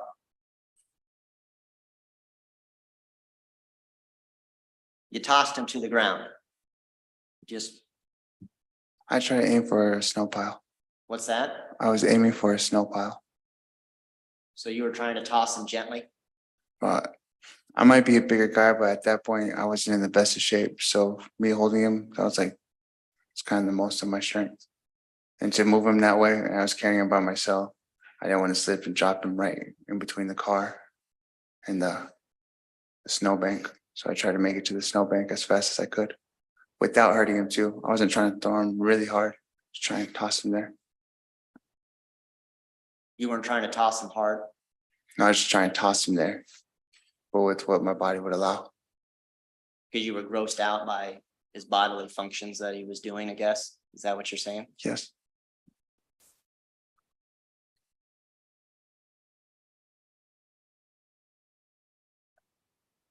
I really wouldn't say grossed out. I just didn't want poop on me.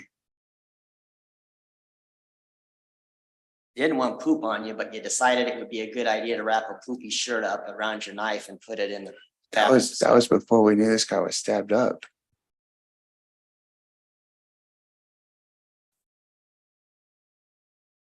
Why would you turn the bathroom lights off? The bathroom, the door doesn't even close all the way, so there's no point in having the bathroom light on because the light on there is already on. Or the light from the front room shines through. You clearly knew the police were there. What? I didn't know the police were there. I was doing drugs. You didn't know the police were on their way. No, I knew they were on the way, but I didn't know they were there when they were there. And then whenever they were there, that 2 minute span happened a little faster in my head, I guess, than what felt like 2 minutes. So by the time that they got everybody out, I heard him getting everybody out, I came to the door. I stood by the door, boom, I came out. That's what you did when the police were in the apartment? You Yeah. just came to the door so they could find you? No, they were clearing things out. Yeah, I mean, You didn't announce you were in there. they were clearing things out and yelling around and stuff. And I was on my way out. I wasn't hiding. The door was open. But you just left the bathroom light off because there's enough light. Yes. And you're doing all that with the light off so you can hide something up in the ceiling. So I can hide. It's what now? You're doing all that with the light off so you can hide something up in the ceiling. The light being on or off had no real point. Had no real relevance to doing it. Or was it on or off when you were hiding it in the bathroom ceiling? It was off, but the door was open.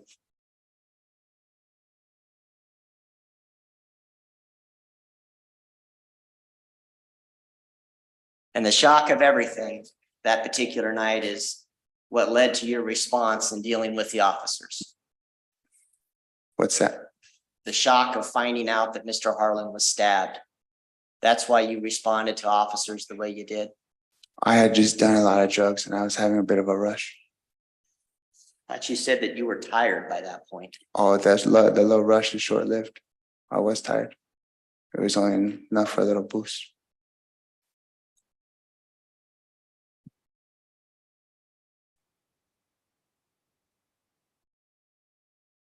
You were certainly with it enough to tell Detective West, I blacked out. That's certain. I had just woken up at that point and I was still groggy. I didn't feel like talking. And I had asked for my lawyer. I wanted to talk with the lawyer present. Because I had already mentioned something about masturbating prior and I just was didn't want to say anything stupid. I didn't want to embarrass myself. Then why not just say, I don't want to talk? I did. That's when I said that. Isn't it true, Mr. Parker, that you said I blacked out before you asked for a lawyer? Isn't that the sequence of what you said? I can't remember exactly that part. So you don't dispute with me that you told Detective West first, I don't remember much, I blacked out. Then you said, I'd like to have a lawyer. I don't remember if it went in that order. Exactly. But the fact remains, Mr. Parker, that you had enough wherewithal to tell Detective West, I blacked out. When I don't- today, On that one part, Mr. Loomis, I don't remember clearly to say exactly yes or no. but today you have plenty of details about what happened. This is the one thing, if you could show me my statement, I'm sure that would clear that up or whatever. And so this happened on February 24th, right? Yes, And today is November 3rd. How many days is that, Mr. Parker, since February 24th?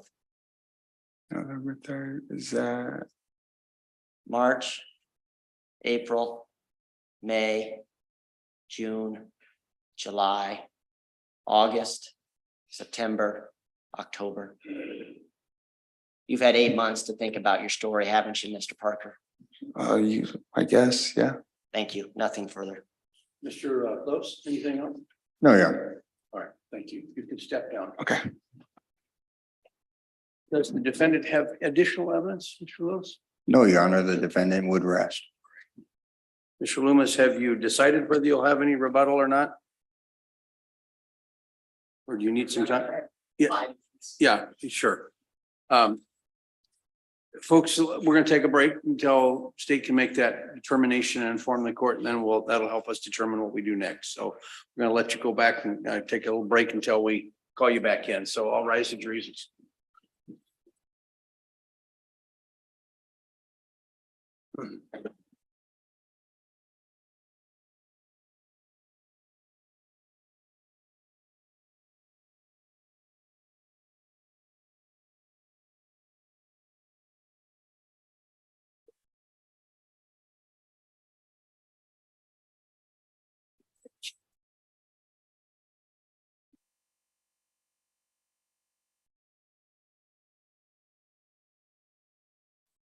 Okay, we'll stand down till you let me know, Mr. Loomis, what your plan is.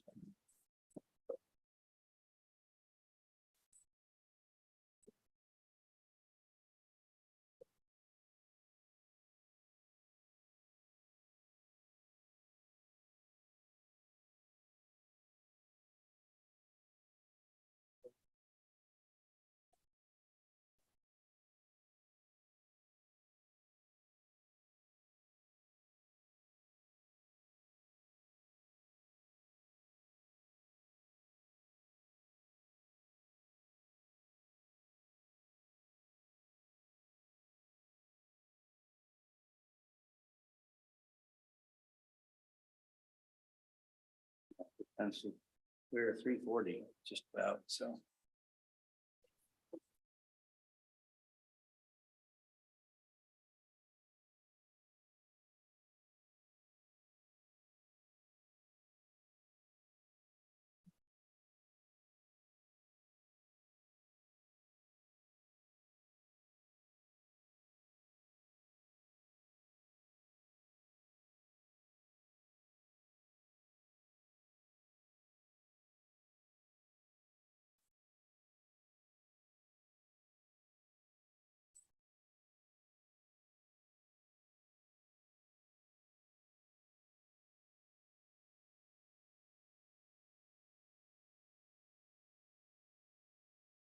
Can't stay. I'm gonna go back and check something. Oh, gotcha. I'm sure you did.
Ready for Judge James or? Okay.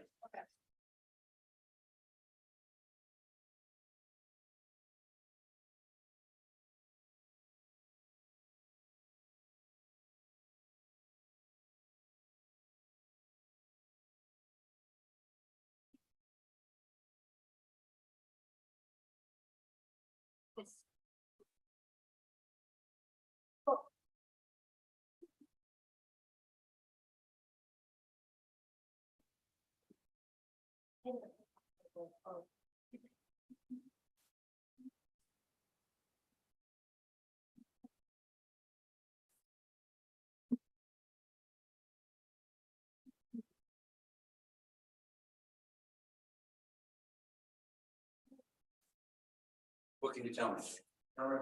Okay. All right, so let's just, You want this yeah, on no, there? yeah, just have a seat.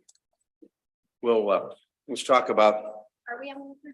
no, just briefly, I just want to talk about, so what, that's it. So obviously in terms of evidence, we'll make our record in a few minutes once we get the jury in and tell them what we're going to do. But my thought would be maybe just have them come back by 10 o'clock on Monday and we try to meet around 8:30 and do our jury instruction work and try to have it all ready to go by 10 o'clock. Does that sound workable with you guys?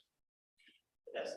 I've got stuff covered for Monday, so I pulled the old guy card and told him that I'm just coming back Monday because I don't want the jury to have to stay another day or come back, because I just think sometimes when I make those promises, I hate it when I have to be wrong about it. I know it's not your fault. I'm just saying I just don't like to do it that way. So we're good for Monday as far as I'm concerned. So if that's okay with everybody, then, and this is, about as straightforward a murder case in terms of instructions and everything that I've had. So this shouldn't take us too much time on Monday, but at least I don't want to cram it down their throats now. So I think what we'll do, unless you disagree and speak up, is to just have them come back in here, tell them, we'll have you officially on the record indicate that you have no rebuttal and then that you rest. And then I'll tell them that's the last of the evidence and that we have instructions to finalize and that I'll have them come back to be ready to go at 10 o'clock on Monday. Just remind them of the admonition and cut them loose and then we'll make our record. Is that okay for everybody? Okay, all right. Yeah, sure. Maybe 10:30 or 11, because actually I have a 17:10. I'm not sure I got a meeting to cover. Oh, okay, sure. Well, I understand. And obviously, that's okay with me. Yeah, I'm gonna accommodate you as best we can because I know your ranks and I would do the same thing for Mr. Loomis. Yeah, that's fine. Yeah. Okay, so what would you prefer?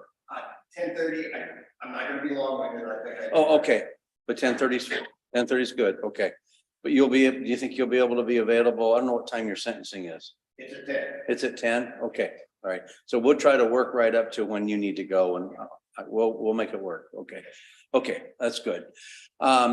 If folks want to come back in and then tell Jill once they're in here, they can come in. The jury can come in.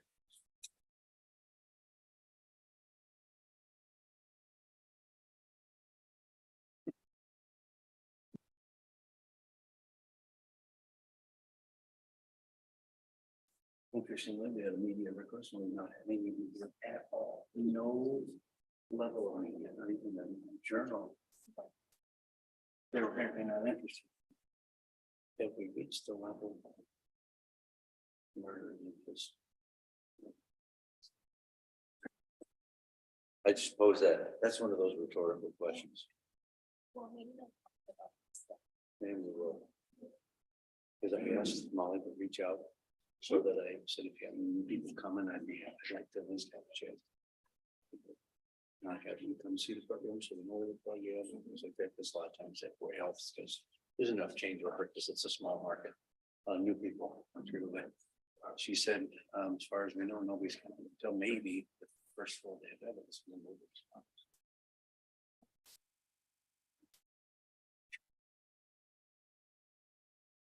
Or that I know about either. So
Good news.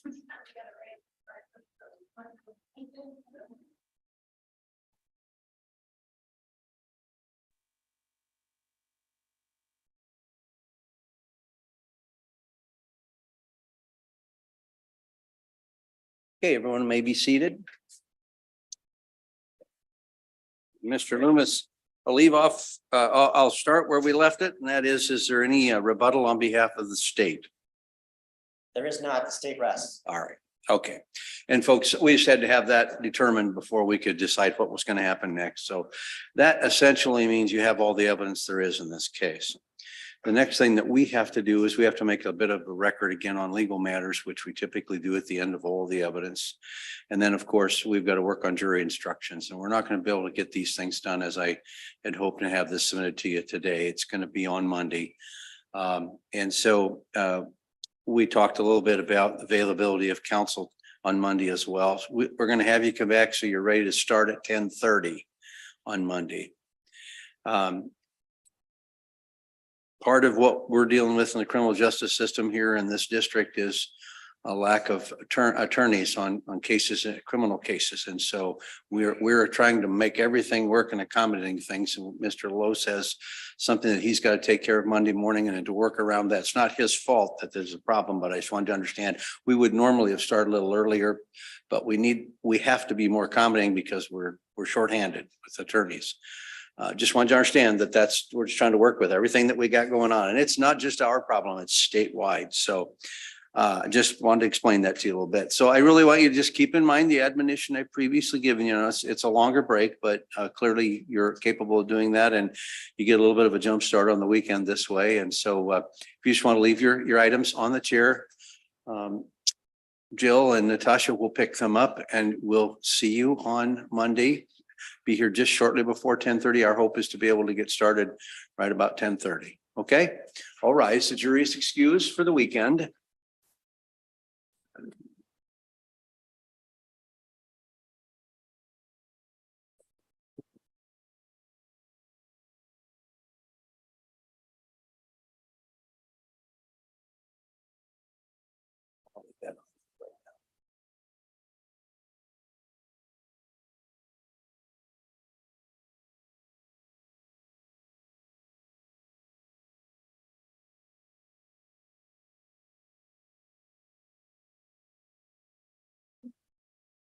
You may be seated. And of course, we are outside the presence of the jury. And we are at the close of all the evidence in this case. Mr. Loomis, do you wish to renew your motion made at the close of the state's evidence? If you do, you may do it at this time. Your Honor, I think you might have misspoke. I think you said Mr. Loomis, but I'm assuming you're speaking of me. I am speaking of you, and Okay. I'm sorry if I misspoke. I Then know the difference between the two of us. it's pretty similar, Your Honor. I would, yes, Your Honor, I would ask the court to consider again my motion for judgment of acquittal, Your Honor. All right, and state continue in its resistance. It does, Your Honor. And for the same reason. So I will, my ruling will remain the same at this time. So we will go ahead and proceed to wrap this up as we normally would. I'm going to give you, it's really by and large what Mr. Loomis sent us. And of course, we didn't know when we prepared them whether we would have the defendant testify or not. So that there's nothing in the instructions that talks about the defendant's not testifying, which is obvious now, but that's one of the things you almost always have to talk about. So I'll give you a set to take with you. Yes, sir. And when we'll talk about those, my hope and plan would be that we'd meet on Monday about 8:30 to go through what we think we have here and have a discussion about any changes we want to make, anything that you think is appropriate for objections, et cetera. And then we'll talk about whatever changes need to be made, and then we'll get that done and be able to hopefully by 10:30, proceed to wrap this matter up. Okay, Yes, Your Honor. all right, thanks. We Thank will you. then be in recess.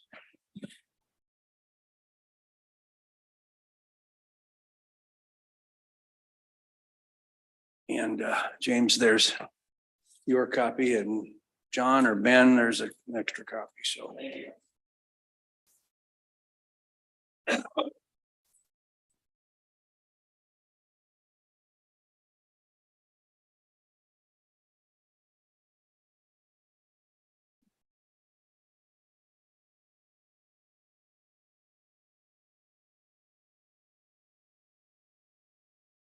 Okay.